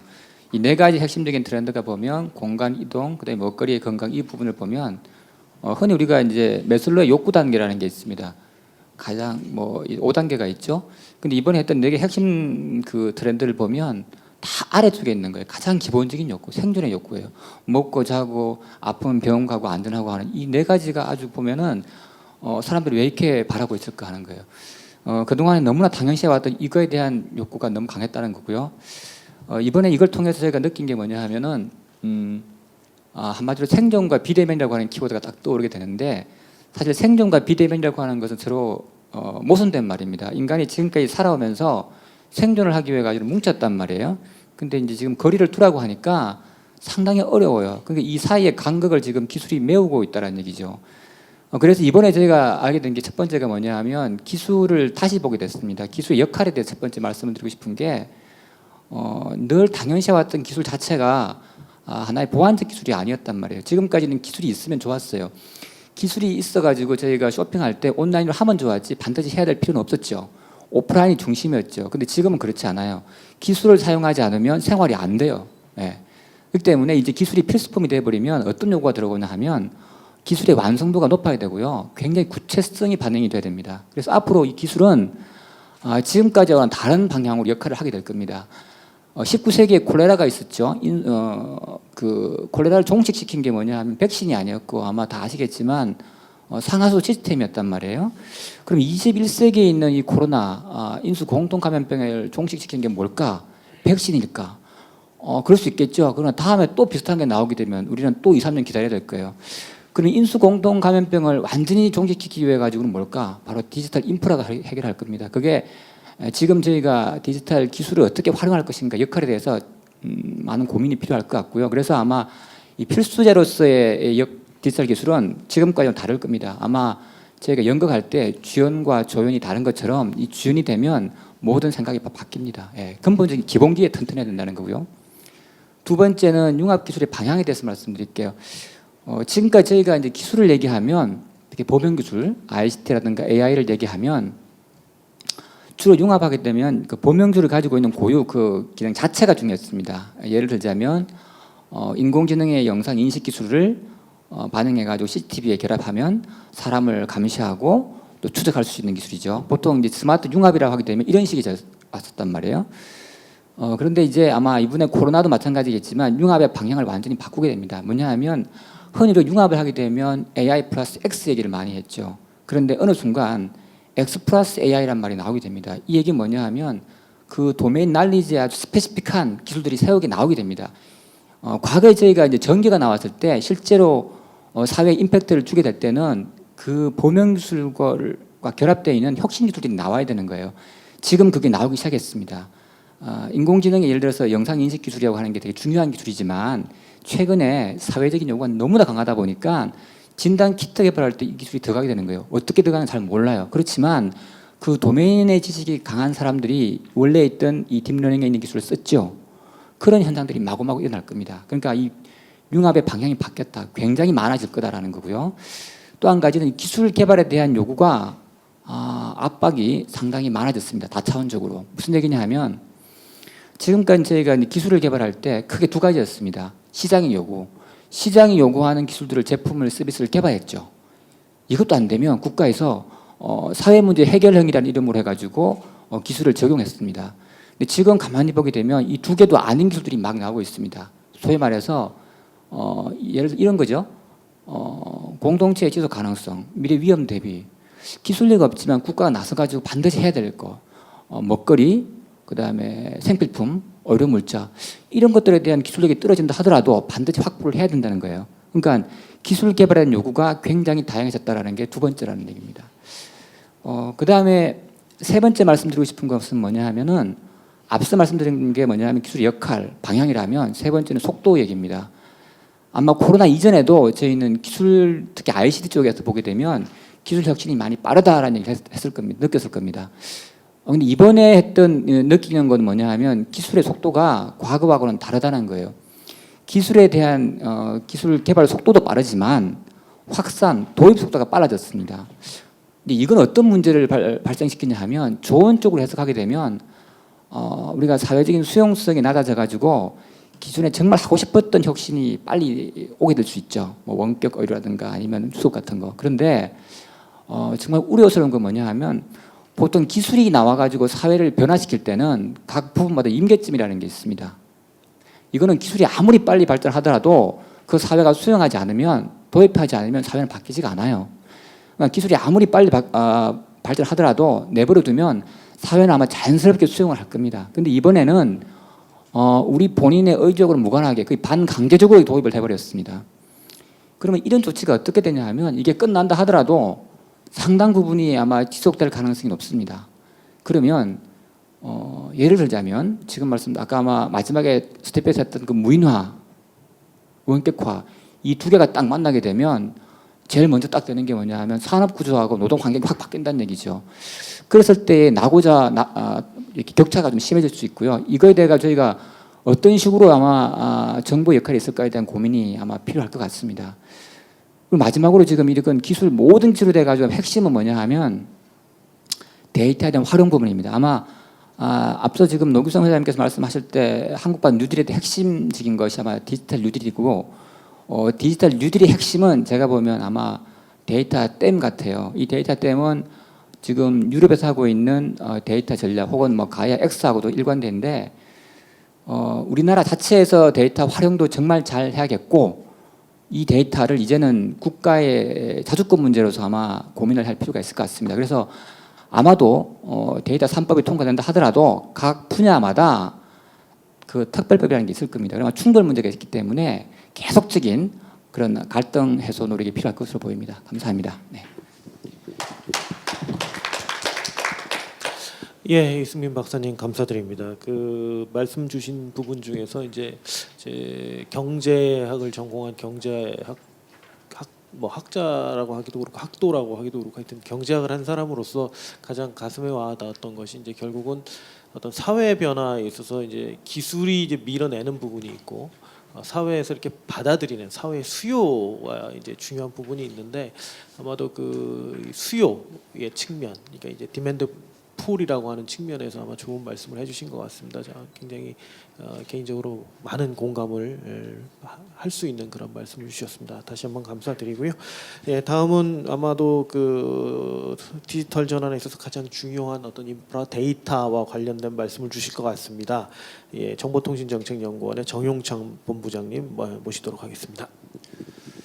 네, 사실 이제 뭐 토론 요청을 받았을 때 저는 이제 일상적인 스태프에서 주로 이제 미래 전망을 많이 하시니까 그런 거라고 생각을 하고 이제 계획서를 받아보니까 사실 제목이 이제 국민이 바라는 일상이더라고요. 그래서 사실은 저도 이제 국제연구원에 오래 있으면서 결국 지향점은 국민인데 사실 저희가 하는 연구를 보면 주로 이제 부처나 전문가들 중심으로 많이 가거든요. 근데 또 이 앞에 이제 발제자께서도 이 일반 국민들이 원하는 것들을 또 자료를 통해서 이렇게 도출을 해주셔서 저도 굉장히 의미 깊은 자리라고 생각을 하고 이제 흔쾌히 오늘 왔는데 사실 제가 오기 전에 오전에 이제 무슨 대책 회의를 하나 갔다 왔습니다. 그래서 뭐 거창한 대책 회의는 아니고요. 제가 뭐 한 15년 정도 하고 있는 그 국가 승인 통계 중에 그 매체 이용 행태 조사라는 게 있습니다. 그러니까 일반 국민들이 미디어를 어떻게 이용하고 있는가라는 조사인데 이게 국가 통계이기 때문에 면접 그러니까 방문해서 이제 직접 조사를 해야 되는 표준 방식을 채택하고 있는데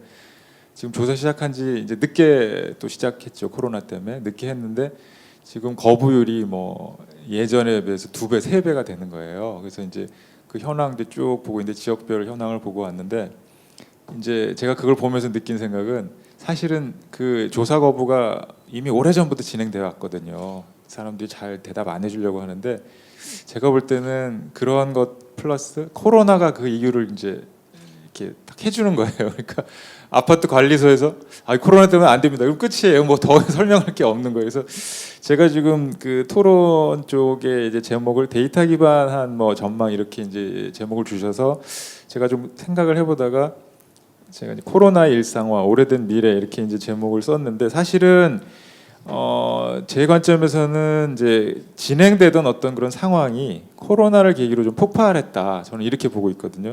이제 왜 그러냐면은 이제 그 여기 이제 이 토론문이 혹시 생중계 나가는지 모르겠는데 제가 이제 그 한국 언론재단 비카인즈로 한번 최근 3개월 뉴스를 검색을 해봤어요. 그랬더니 뭐 어떤 키워드를 넣어도 예를 들면 TV, 제가 이제 관심 있는 스마트폰, 유튜브, 뭐 그다음에 이제 이번에 주제인 공간, 이동, 건강 다 넣어도 연관어에서 전부 코로나예요. 그러니까 이제 모든 일상이 전부 코로나랑 연결되어 있는 건데, 그래서 이제 그런 걸 보면서 사실은 이제 이 코로나와 이 어떤 데이터 쪽의 미래를 이제 연관시켜 봤을 때 그 TV라고 하든지 뭐 이런 그 기존의 매체 개념이 변하고 있는데, 이제 여러분 TV를 뭐라고 정의하시는지 모르겠는데 사실은 TV는 이제 유튜브 볼 때 크게 보려고 하는 게 TV가 됐고요.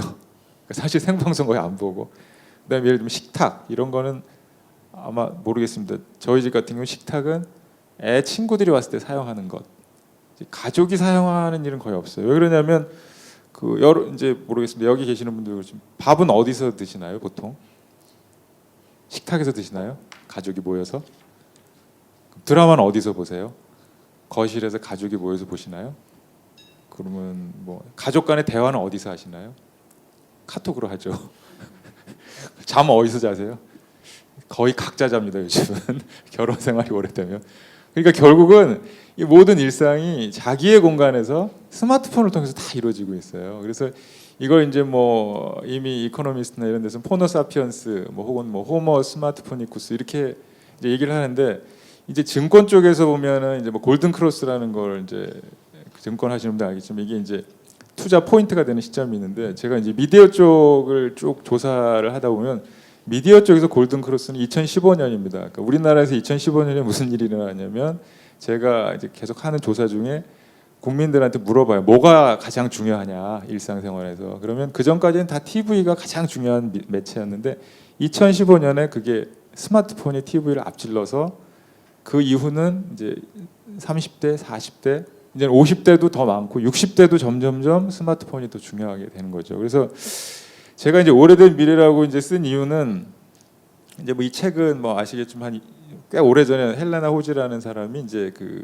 히말라야 근처 라다크라는 마을을 이제 관찰하다 보니까 그 오래된 사람들의 생활 공동체가 결국 우리의 미래가 아니겠느냐라는 건데, 사실은 코로나로 새롭게 눈을 떴지만 이미 이제 우리가 진행되어 오던 어떤 그런 것들이다라는 거고요. 그래서 최근에 제가 책을 보니까 코로나 사피언스라는 책이 또 나왔더라고요. 그래서 저도 되게 재미있게 읽었는데, 결국 그 내용 중에 보니까 또 이 스마트폰 얘기들이 또 나오더라고요, 결국은. 그래서 지금 이제 이런 것들을 보면, 제가 뭐 여기 발제문에는 뭐 쭉 데이터를 통해서 뭐 이렇게 쭉 써놨지만, 그럼 미래가 이제 어디로 갈 것인가, 국민들이 또 원하는 미래는 뭐냐라는 관점에서 보면 그 뭐 과거를 보면 이제 알 수 있지 않을까, 뭐 좀 그런 생각을 하는데, 사실은 이제 제가 이제 발제문에는 그 이러한 어떤 코로나로 인한 비대면 문화가 장기화되면 사실은 가장 이제 국가적인 측면에서 보면 최근 이야기하는 디지털 민족주의, 뭐 데이터 민족주의 혹은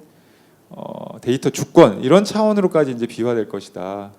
그래서 이게 뭐냐면 뭐 중상주의나 이런 거를 거치면서 뭐 식민 시대를 거치면서 사실은 그 시대와 거의 이제 바뀌지 않았는데, 그 결국은 데이터를 기반으로 하는 뭔가 이 국가 간의 경쟁, 뭐 더 심하게 표현하면 수탈이 될 수도 있고 차별이 될 수도 있고 격차가 될 수도 있다라는 거죠. 이게 근데 이제 이 부분은 사실은 국가 차원으로 보면 민족주의고 그 디지털 주권의 문제지만, 사실 뭐 제가 표에서도 제시했지만 개인 차원에서, 기업 차원에서, 국가 차원에서 다 이제 주요 이슈가 이제 등장한다라는 거죠. 그래서 점점점 어떤 계층 간의 격차가 중요한 그 이슈로 이제 등장할 것이다. 가족 간에도 마찬가지라는 거죠. 그래서 이제 최근에 이제 저희 집도 그렇지만, 사실 제가 이제 뭐 개인적으로 보면 얼마 전에 이사를 했는데 약간 이제 애가 커가지고 조금 넓은 데로 가야 되나, 그래서 약간 넓은 데로 갔습니다. 그래서 넓은 데로 가다 보니까 느끼게 된 점이, 그 전까지는 잘 몰랐는데 그 전에는 사실 약간 좁은 데서 살면 가족이 뭘 하는지 다 알아요. 뭐 소리를 들어도 알고 다 이 반경 안에 있어요. 근데 약간 넓은 데로 가니까 조금 모르는 부분이 생기더라고요. 얘가 뭐 하는지. 왜냐면 약간 거리가 좀 멀어지니까. 그래서 그 전까지 몰랐는데 이게 좀 가족 간에도 프라이버시가 좀 필요하겠구나.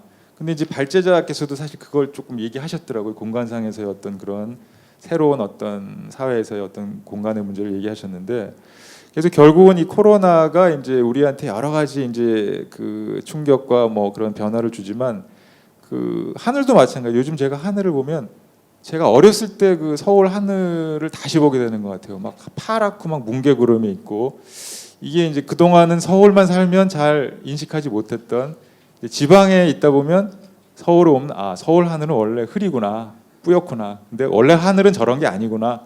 제가 있는 진천에 가면 하늘은 보통 파란데 서울 하늘은 뿌옇구나. 이제 이런 걸 알게 되거든요. 그러니까 결국 코로나가 우리가 이제 예전부터 체화됐지만 익숙해져서 이제 느끼지 못했던 것들을 다시 한번 이제 일깨워 줄 수 있는 어떤 그런 계기가 되었다라고 생각을 하고, 결국은 이런 디지털 사회로 가면서 점점점 우리가 뭐 아프리카라든지 이런 우리와 멀리 떨어지는 사람들에 대해서는 굉장히 잘 알게 되고 후원하게 되고 뭐 이런 게 있는데, 또 반대적으로 보면 나의 가족, 뭐 내 지인, 뭐 직장 동료에 대해서는 또 조금 관심이 좀 멀어지는 약간 이율배반적인, 예를 들면 TV를 보면서 옛날에는 가족이 보지만 지금은 혼자 보면서 멀리 있는 지인이나 친구랑은 막 카톡으로 하잖아요.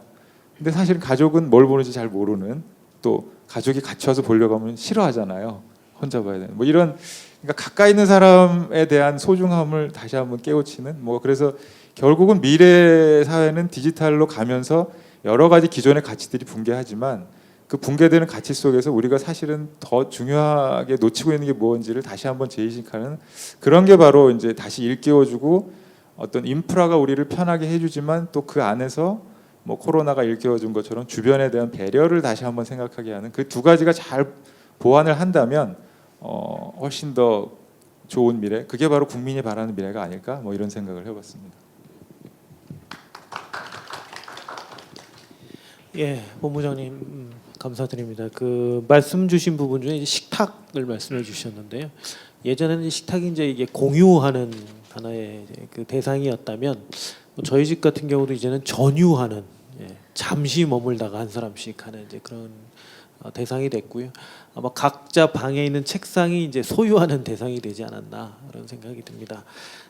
그 파란 하늘, 그 제가 어제 세종에서 운전해서 올라오면서 그 천안 부근에서 엄청나게 비를 많이 맞았는데, 요새 비 맞고 나서 보면 차가 별로 그렇게 그 예전만큼 그렇게 지저분해지지 않더라고요. 그래서 좋아해야 되는 건지 뭐 그런 좀 고민도 있습니다. 하여튼 아주 재밌는 토론 해주셔서 다시 한번 감사드리고요.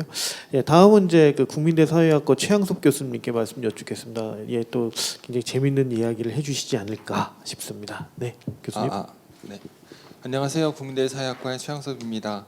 오늘 소중한 자리에 초청해 주신 과학기술정책연구원 분들께 감사드립니다. 사실 그 주제가 일상에 대한 이야기라서 저는 굉장히 반가웠습니다. 왜냐하면 그 프랑스의 사회학파들이 서로 대립하면서 굉장히 다양하게 존재를 하는데, 그 중에 한 사회학파가 일상사회학이라는 그 학파입니다. 그리고 저도 이제 그 전통에서 공부를 했고 역시 그쪽에 활동을 하고 있고요. 일상이라는 거는 저희가 그건 일상적이지라고 할 때 그 일상이라고 생각하시면 됩니다. 다시 말하면 일상이라는 것은 우리의 생활 세계, 우리가 반복적으로 그냥 원래 그런 거지 뭐 그렇게 생각하는 우리의 생각들, 행위들이 모여서 만든 그런 세계인데요. 이거는 반대편에 있는 법, 제도, 기술, 환경 이런 것과 약간 거리를 두면서 자생적으로 존재를 합니다. 어떤 정부가 들어오던 어떤 기술이 들어오던 인간 스스로가 굉장히 긴 기간 동안 만들어 오는 것이 바로 이 일상인 것이죠. 그런데 이 일상들이 예를 들어서 여름이 되었는데 사람들이 우울해집니다. 왜? 놀러 가지 못해서. 그리고 학교 끝나면 친구들과 같이 노는 것도 일상이고, 학교에 들어가면 입학식을 하고 대학생 신입생들은 MT를 가고, 이런 것들이 굉장히 중요한 일상인데 이런 일상이 이 팬데믹 상황에서 파괴되기 시작을 한 것이죠. 그러나 또 한편에서는 법과 제도나 이런 것들은, 또 기술들은 어떤 상황에서 또 급격하게 변하는 그런 시스템적인 그런 특성을 가지는 반면에 이 일상은 말씀드렸듯이 복원력 또한 자생적으로 복원되는 그 힘 또한 굉장히 강합니다. 오늘 브라질에서 7만 명이 또 확진자가 나왔고, 미국도 굉장히 위험해지고 있고, 프랑스와 이탈리아가 초기에 방역에 실패를 했고, 한국은 4월달, 5월달에 저희가 K 방역이라는 이름으로 굉장히 선전을 했는데, 지금 한 4개월, 5개월이 지난 지금 상황은 제가 볼 때는 다 똑같습니다.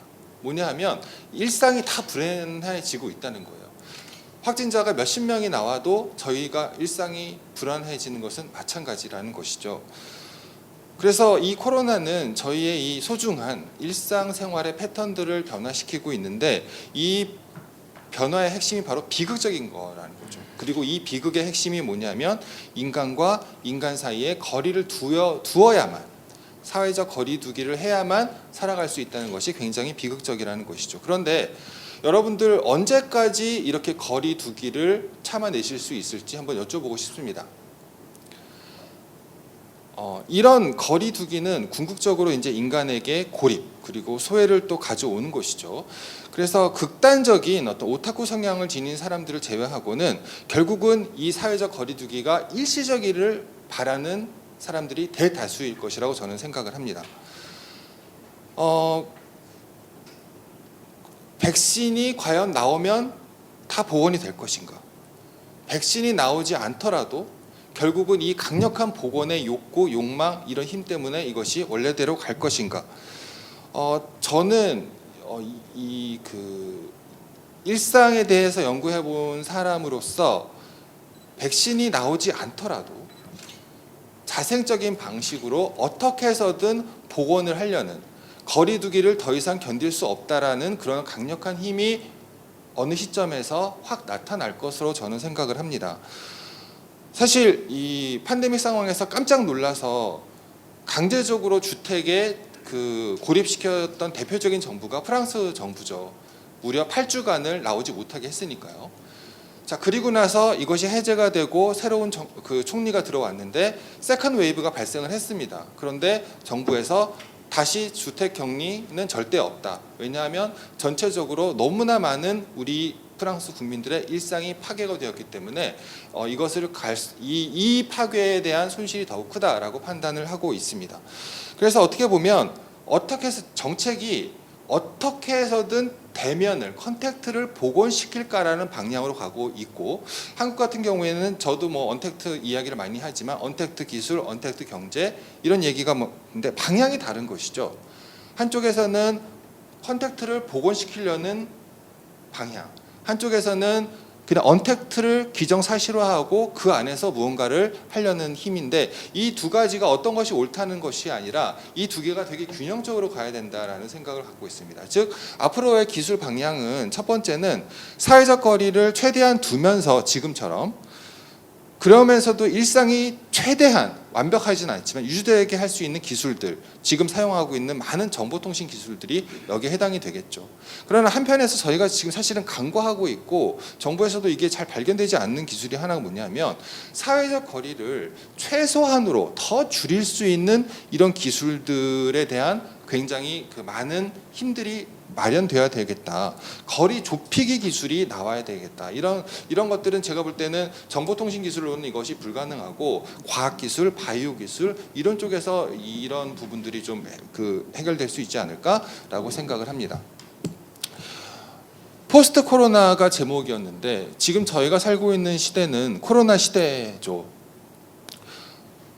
포스트 코로나 시대는 언제부터 여기를 포스트 코로나 시대라고 이야기를 할 수 있을지 모르겠지만, 이전에 저희가 당연시 여기고 반복적으로 생활했던 일상이 이렇게 있습니다. 그리고 지금 코로나 시대 때 이 일상이 많은 부분 깨졌죠.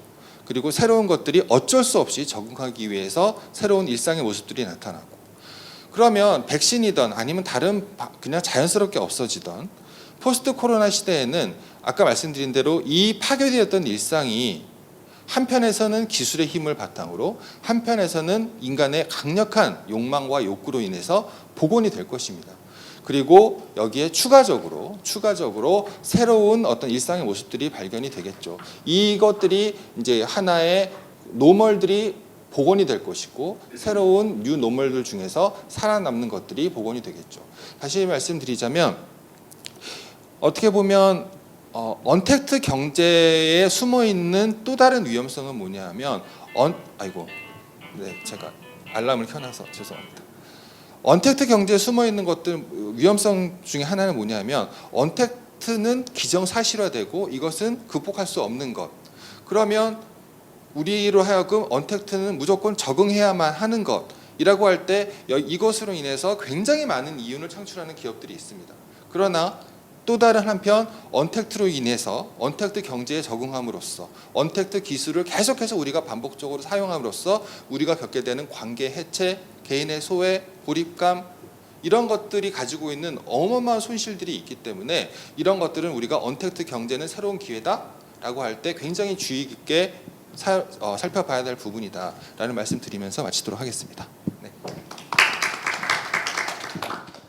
예, 추 교수님 감사드립니다. 아마 어떻게 보면 우리가 좀 간과할 수 있는, 좀 잊어버릴 수 있는 아주 중요한 키워드를 말씀해 주신 것 같습니다. 거리 좁히 기술, 굉장히 중요한 하나의 이슈라고 생각이 되고요.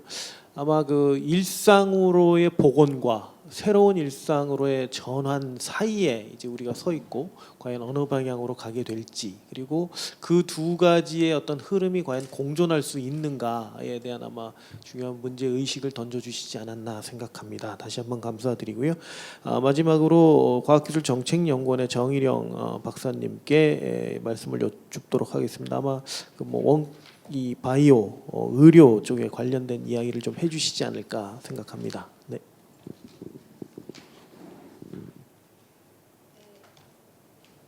네, 안녕하세요. 과학기술정책연구원의 정일영입니다. 지금까지 굉장히 저도 재미있게 발제와 토론을 들었는데요. 좀 제가 말씀드릴 주제는 조금 무거운 것 같습니다. 제가 오늘 말씀드릴 건 원격 의료, 비대면 의료 서비스에 대해서 좀 말씀드리고 싶은데요.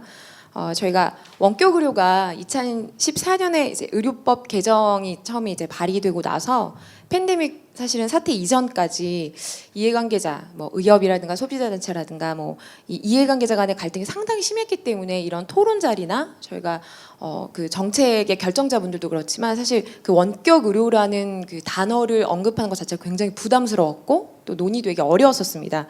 근데 저희가 팬데믹 사태를 맞으면서 원격 의료 중에서도 이제 원격 의료가 여러 가지인데 그 중에서 이제 원격 진료, 그 중에서 전화 상담과 처방의 행위가 한시적으로 허용이 됐었죠.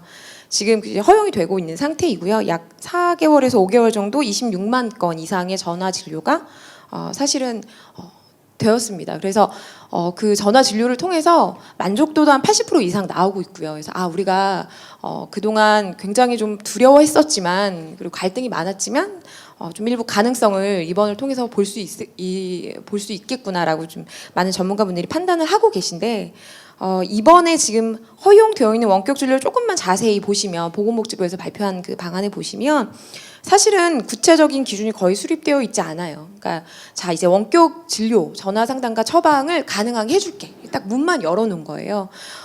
자세히 조금만 더 보면 어떤 상황에서 적용이 가능한지, 어떤 환자는 해도 되는지 안 되는지, 그 안에서 진찰료 산정은 어떻게 할 거며 원격으로 전화 상담을 했는데 의약품 수령은 어떻게 할 건지 사실 그게 다 의료진이 결정하는 구조로 되어 있거든요. 그동안의 의협이 굉장히 원격 의료를 좀 우려했었어요. 그런데 지금 한시적으로 허용되었는데 보니 의료진이 다 책임을 떠맡게 되는 지금 상황이었거든요.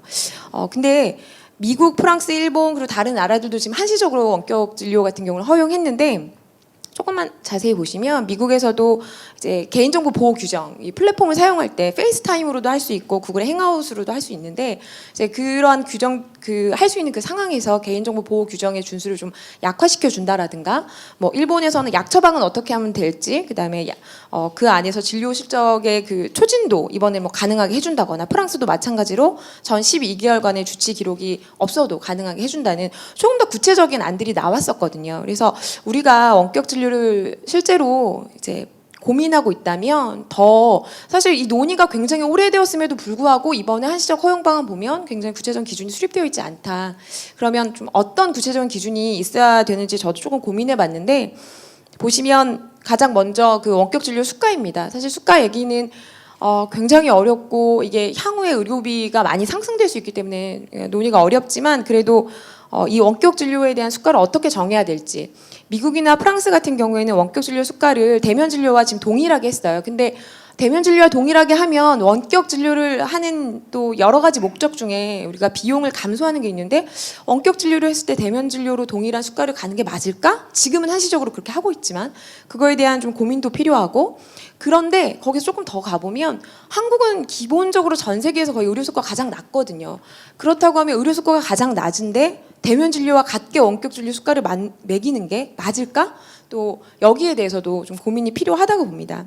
그리고 수가만큼이나 사실 굉장히 중요한 이슈는 사실은 법적 책임이에요. 원격 진료를 했어요. 그 전화 상담을 받고 진료를 하고 약을 처방해 줬는데 갑자기 쇼크가 온다거나 이런 상황에서 어떻게 의료진이 그 과실을 얼마나 책임질 것인가 이거에 대해서도 고민을 해야 되고 사실 뭐 만성질환자들 같은 경우에 이 팬데믹 상황에서 만성질환자들 관리를 위해서 또 한시적 허용된 부분이 있는데 만성질환자에서 원격 진료 했을 때 그 과실 책임에 대한 것 이거에 대한 고민이 필요하고요. 그리고 또 다른 편에서는 지금 대한의사협회가 2020년 7월 9일 날 비대면으로 전화 진료한 의사를 검찰에 고발했거든요. 그 상세 내용을 잠깐 말씀드리면 이제 탈모 환자를 전화 진료로 듣고 이제 기존에 어떠한 뭐 약물이라든가 복용했는지 그런 것들을 묻지 않은 상태에서 진단 과정이 아주 생략된 상태에서 그냥 비급여 치료 약물을 처방한 것이죠. 이거에 대해 약물 치료에 대한 위험성 부작용에 대해서 설명이 없이 그리고 과거력 파악하지 않고 이거에 대해서 이 악용 사례가 있다라고 해서 대한의사협회에서 이 의료진을 고발했습니다. 우리가 사실 지금 이런 이제 원격 진료를 갈 것이냐 말 것이냐 이러한 좀 담론적인 수준을 넘어서서 이제는 의료 수가 어떻게 할 것인지 법적 책임은 누가 질 것인지 사실 이 법적 책임 굉장히 어려운 문제지만 이거에 대한 것 그리고 우리가 원격 진료 가려면 이제는 전화 진료 말고도 원격 모니터링도 있을 수 있고 원격 협진도 있을 수 있는데 이러려면 의료진의 IT 인프라 아까 저희 발제해 주신 박사님 그 PT 보시면 선생님께서 교육 서비스를 제공할 때 4개의 모니터들이 있잖아요. 그만큼 의료진에서 갖추어야 하는 인프라 그리고 나중 되면 만약에 농어촌에서 이 광대역이 깔려 있는지 만약에 인터넷을 통해서 이제 원격 진료 보게 된다면 그런 수요자의 IT 인프라 등에 대해서도 이제는 더 구체적으로 고민을 해야 될 때가 되지 않았나 싶습니다. 네, 감사합니다. 예, 아주 현재 일어나고 있는 현실의 사례를 들어서 그 디지털 전환하는 데 있어서 우리가 경험할 수 있는 이제 어려움이라든지 제도적인 문제들을 잘 짚어주신 것 같습니다. 다시 한번 감사드리고요. 저희가 이제 오늘 모신 그 패널 분들의 그 토론은 다 들었습니다. 그런데 아직 시간도 있고 제가 조금 그 시간을 조금 벌기 위해서 사실은 7분 정도 말씀을 드렸는데요. 제가 지금 말씀을 좀 드리고 싶은 거는 저희가 이제 이 포럼을 할 때 항상 사전적으로 일반 국민분들 저희 포럼에 청취를 해주시는 분들의 의견을 좀 받은 게 있습니다. 요거를 좀 말씀을 드릴 텐데요. 요거를 말씀을 드리는 동안 저희 최종화 단장님께서는 오늘 토론 해주신 토론에 대해서 간략하게 아마 정리를 조금 이따 해주시면 될 것 같고요. 그리고 오늘 참 귀한 시간을 내주셔서 저희가 5분의 패널 토론을 모셨기 때문에 제가 지금 사전적으로 받은 질문 또는 코멘트를 드리는 동안에 약간의 시간을 드리고자 합니다. 오늘 이 주제에 대해서 마지막으로 한 줄 평을 좀 해주셨으면 좋겠습니다. 그래서 일단 먼저 제가 받은 코멘트와 질문에 대해서 좀 말씀을 드리겠습니다. 제가 말씀을 드리는 동안 한 줄 평을 준비해 주셨으면 좋겠고요. 이제 디지털 경제에 대한 의견을 주셨어요. 그 뭐 스마트 제조라든지 이 제조업의 어떤 디지털화 이 부분이 이제 그 일종의 하나의 그 대세로 지금 자리를 잡아가고 있으나 중소기업의 경우에는 이 디지털 전환이 그렇게 쉽지는 않을 것이다. 그리고 또 그 많은 산업 현장에 있어서 산업별 특성이 있겠지만 디지털화보다는 어떤 아날로그 방식으로 가는 것이 조금 더 적합하다고 느끼는 아마 기업도 꽤 있지 않겠느냐라는 의견을 좀 주셨고요. 아까 이제 그 최 교수님께서 말씀 주셨지만 백신이나 치료제가 과연 백신이나 치료제가 있을 때 이게 이제 과연 다시 돌아가는 그 어떤 기폭제로 활용이 될 것인가 하는 부분들, 즉 다시 말씀드려서 이 언택트나 비대면 이런 부분들이 백신이나 치료제가 나타난다면 오히려 다시 예전으로 돌아가는 그런 어떤 그 작용의 어떤 동인으로 될 수 있지 않겠느냐라는 또 의견을 주셨고요. 그다음에 이제 그 디지털 격차에 대한 의견도 주셨습니다. 이게 아무래도 세대 간에 좀 그 차이가 있을 수가 있습니다. 이 디지털 기술을 활용하는 부분이나 그다음에 같은 세대라 하더라도 이제 개인별 어떤 격차가 있을 수가 있겠죠. 굉장히 극문과 성향을 가진 학생과 굉장히 그 기계를 잘 다루는 학생 사이에서는 뭐 아무래도 차이가 날 수밖에 없을 거고요. 그리고 이제 디지털 전환 자체가 이제 그 새로운 교육의 어떤 현상, 교육 방식도 바꾸겠지만 교육의 내용에도 영향을 주지 않겠느냐. 그리고 또 이 일자리에 대한 어떤 그 영향도 분명히 있을 것이다. 예를 들어서 기계가 인간을 대체하는 현상이 나타날 수 있지 않겠느냐. 이런 우려의 목소리들을 좀 많이 주셨습니다. 그런데 이 내용들이 사실은 오늘 그 발표 그다음에 토론 내용이 다 들어가 있는 부분들이라서 이렇게 그 일반 저희 그 국민들께서 주신 의견들을 감안해 주셔서 한 줄 평을 해주셨으면 좋겠고요. 먼저 우리 최종화 단장님께서 오늘 전체적인 토론에 대해서 좀 정리를 해주셨으면 좋겠습니다. 예, 그 다양한 관점에서 오늘 전문가분들께서 말씀을 해주셔서 국민들이 바라는 어떤 일상을 이야기하는 것을 어떤 관점에서 바라봐야 될지에 대해서 조금 더 생각을 하게 됐어요. 그래서 지금 이승민 박사님께서 이제 처음에 생존의 욕구와 관련된 이야기를 해주셨고, 또 정영찬 본부장님이 오래된 미래 얘기도 해주셨고, 최양석 교수님께서 이제 거리두기를 하는 언택트 혁신은 해야 하기는 하는데 이제 그 방향은 좁히기라는 어떤 말씀도 해주셨고 하셔서 제가 들은 생각은 이 포스트 코로나 시대에 우리가 지금 뭐 국민이 바라는 미래든 어떤 미래든 뭔가의 다른 스테이지로 지금 넘어가는 이 단계에서 그 다른 스테이지의 지향점을 어떻게 가져가야 할 것인지에 대한 사회적인 담론에 대해서 우리가 어느 정도의 그 합의를 할 수 있는 이 프로세스를 우리가 지향하고 만들어야 되겠다, 그런 생각이 좀 들었습니다. 그 저희 죄송합니다, 제가 목이 좀 잠기네요. 저희 아이들이 지금은 이제 원격 교육을 안 하고 학교에 가는데요. 학교에서 거의 수업 시간 내내 쉬는 시간을 포함해서 마스크를 벗지 못하거든요. 그래서 마스크를 계속 쓰고 있는 거를 지금 이제 한 학기를 한 거죠. 얘네들이 집에 오면요, 집에 와서 밥 먹기 전까지 마스크를 쓰고 놀다가 밥 먹을 때만 딱 벗고 밥 먹고 나면 도로 마스크를 쓰고 놉니다. 잘 때도 쓰고 자요. 그래서 제가 그걸 보면서 야, 너는 비염도 있는데 마스크 집에서는 벗어, 안전하니까 벗어도 돼, 이렇게 얘기를 해도 싫대요. 그래서 왜 쓰고 있냐라고 물어보면 불편하지 않답니다. 그게 지금 우리가 무엇을 지향해야 될지를 고민하는 데 중요한 단서가 될 수도 있을 것 같아요. 저희가 저부터도 그렇고 저보다 연배가 더 많으신 분들은 마스크를 쓰고 이렇게 계속 얘기를 하거나 회의를 하는 걸 굉장히 힘들어 하십니다. 숨이 일단 차고 답답하기 때문에. 하지만 우리 다음 세대들은 그렇지 않다는 거죠. 이 환경이 그냥 자기의 일상이 되고 있는 경우들이 생겨납니다. 뭐 그것이 전부는 아니겠지만 그런 상황들이 생겨나고 있기 때문에 이 앞으로 우리가 지향해야 되는 것이 과거로의 복원이냐 아니면 새로운 어떤 뉴 노멀을 향해서 바뀌어버린 사회에서의 새로운 표준이냐 이런 것들을 좀 고민해 볼 필요가 있다는 생각이 들고 앞으로 또 그런 자리를 만들고 연구도 그런 방향에서 좀 고민을 하면 좋을 것 같아서 그렇게 하도록 노력해 보겠습니다. 감사합니다. 예, 감사합니다. 예, 세상의 모든 아버지들은 예, 아이들을 생각하면 목이 맵니다. 네.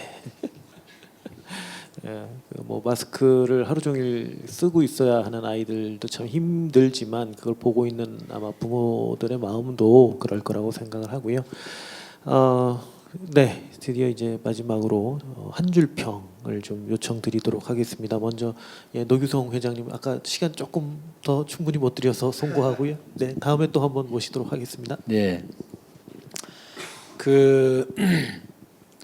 결국 여러 가지 아까 질문 내오신 내용도 포함이 될 것 같은데요. 결국 한국판 뉴딜은 이제 포용적 국가를 추구하는 것 같습니다. 그런데 이제 혁신이 결국 기반이 돼야 그 성과를 만들어내고 그 성과가 포용을 할 수 있을 거라고 보여집니다.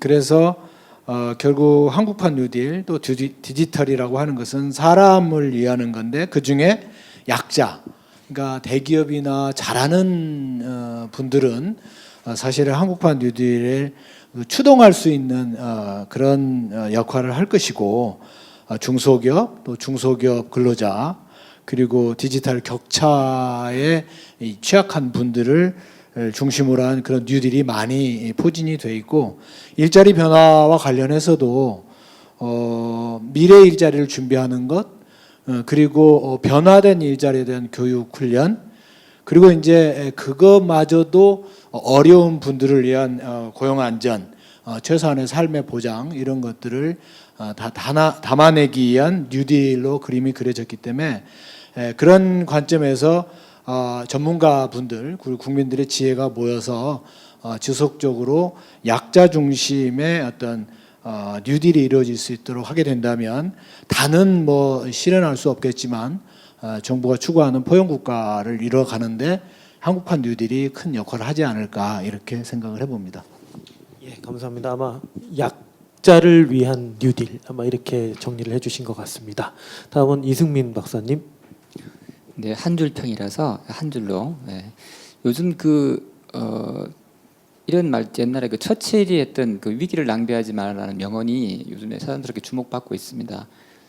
아마 이 위기를 잘 이용을 한다면 우리가 이제 새로운 선도국가로 도약할 수 있는 이런 기회가 될 수도 있겠지만 반대로 이제 또 한편으로 보게 되면 지금 이번 사태를 통해서 우리가 알게 된 게 무엇이 소중한지 무엇이 중요한지를 또 알게 됐습니다. 그리고 뭐가 필요한지도 알게 됐습니다. 다만 이걸 어떻게 극복할 것인가에 대한 사실은 한 번의 처방은 쉽지 않을 겁니다. 그럼에도 불구하고 이번에 정부에서 나왔던 여러 가지 추진 체계를 보게 되면 그 중에서 이제 사회 안전망 강화 이런 것도 역시나 앞서 말씀하신 것처럼 약자를 위한 이러한 방안을 한 번에 해결할 수 없지만 이걸 공론화하고 많은 사람들이 계속 이렇게 관심을 가진다는 것만으로도 되게 의미가 있다고 보여집니다. 그래서 저희가 이번 사태를 통해 가지고도 이제 기술의 완성도도 더 높이고 그다음에 보급도 소외계층을 위해서 한다면 아무래도 이러한 것들이 우리 사회의 어떤 지속 가능성을 담보할 수 있는 이런 기회가 되지 않을까 싶습니다. 네, 감사합니다.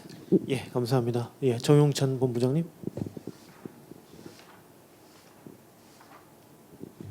네, 저는 이제 인터넷 보면 댓글을 잘 안 읽었는데 최근에 좀 읽어보는 편입니다. 도대체 어떤 생각들을 사람들이 가지고 있을까인데 그걸 읽어보다 보면은 사실 이제 요즘 보면 남성 여성 간의 20, 30대 중심으로 그런 갈등, 또 세대 간의 갈등, 또 지역일 수도 있고요. 그런 것들이 상당히 좀 첨예하다는 생각들을 많이 하게 되거든요.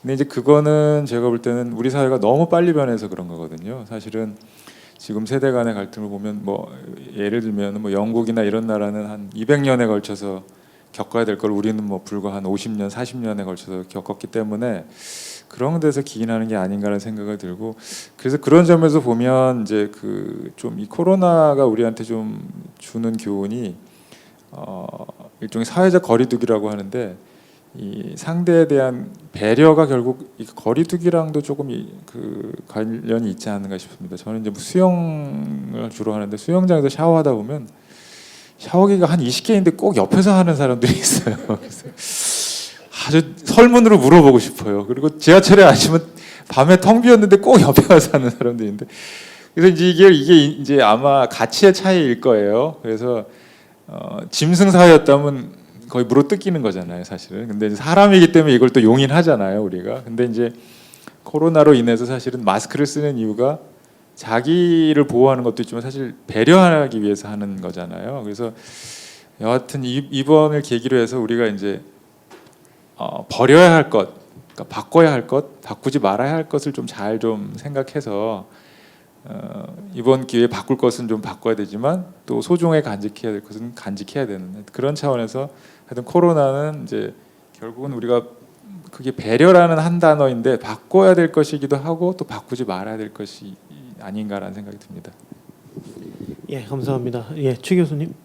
네, 저희 그 4대 핵심 분야가 공간, 이동, 먹거리, 건강이고 정말 중요한 일상에서 중요한 부분이라고 생각을 하는데 이걸 도출하신 분들이 전문가 패널들이시더라고요.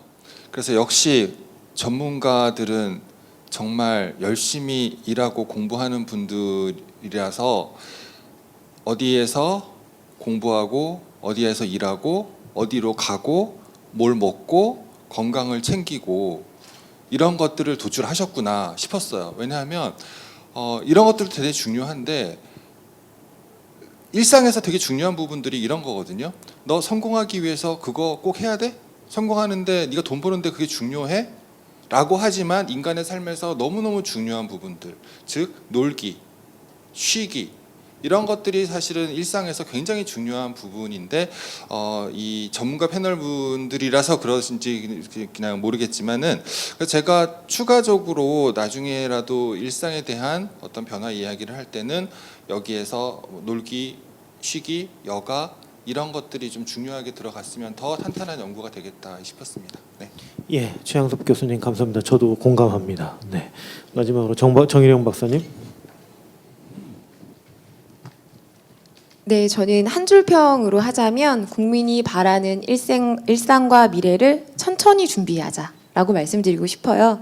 왜냐하면 지금 팬데믹 충격이 오고 굉장히 다급하게 돌아가고 있잖아요. 뭐 약도 그렇고 우리가 어떻게 할 것인지 실제로 사망자들도 많이 나오고 있고 그리고 또 이러한 상황에서 정부도 정책이 굉장히 지속적으로 나오기도 하고 막 쏟아져 나오기도 하고 그런데 저희가 이제 이러한 상황에서 정책이 나오고 우선순위를 세우고 이 중에서 시급한 것들을 빨리 해결하기 위해 이제 거의 뭐 총력전을 다하고 있는데 근데 저희가 이렇게 이제 국내에 이제 제가 보기에 저희 민초의 특성이 이렇게 하나 우선순위를 세우고 나면 논의가 한두 개로 막 몰려들어요. 그래서 예를 들면 데이터 3법 같은 경우에 그 전에는 데이터 3법 있기 전에 개인정보 문제가 개인정보의 정의의 문제, 비식별화 처리 문제 이렇게 딱 두 가지에 거의 집중됐거든요. 그리고 데이터 3법이 나왔는데 여기에 감염 처리 특례가 담겼지만 굉장히 놓치는 것들이 많았거든요. 그러니까 저희가 지금 굉장히 시급한 상황은 맞고 사회가 변화하고 있고 일상이 지금 거의 붕괴되는 그리고 완전히 새로운 사회를 맞이하는 거기 때문에 지금 시급하게 준비해서 1, 2년을 대응하는 게 아니고 완전히 패러다임이 바뀌고 사회가 바뀌고 있기 때문에 오히려 더 천천히 체계적으로 여러 가지 요소를 고려해서 정책을 추진했으면 좋겠다라는 마음을 담아서 국민이 바라는 일상과 미래를 천천히 준비하자로 정리하고 싶습니다. 예, 감사합니다. 오늘 그 패널 토론에 참여해주신 노규성 회장님, 이승민 박사님, 정용찬 본부장님, 최양섭 교수님 그리고 정일영 박사님 다시 한번 감사드립니다. 이것으로 패널 토론을 마치도록 하겠습니다. 감사합니다. 예, 토론해주신 전문가 여러분 감사드립니다. 오늘 발제와 토론을 통해서 포스트 코로나 시대의 패러다임 전환에 대응해서 우리 사회가 나아가야 될 방향이 좀 더 구체화되었다고 생각을 합니다. 특히 기술 발전에 대한 방향성뿐만 아니라 우리 사회가 놓치지 말아야 될 가치에 대한 논의까지 풍부하게 이루어진 것 같습니다. 최근 많은 이슈들의 부상으로 인해서 바쁘신 이제 와중에도 이렇게 참석을 해주신 전문가분들께도 다시 한번 감사드립니다. 또한 이제 오늘 온라인으로도 긴 시간 참여해주신 여러분께도 감사드립니다. 오늘 발표 자료와 영상 자료는 스태피 홈페이지에 게재될 예정입니다. 보시고 좋은 의견 있으시면 저희에게도 공유해 주시기 바랍니다. 예, 이상으로 제434회 과학기술정책 포럼을 마치겠습니다. 감사합니다.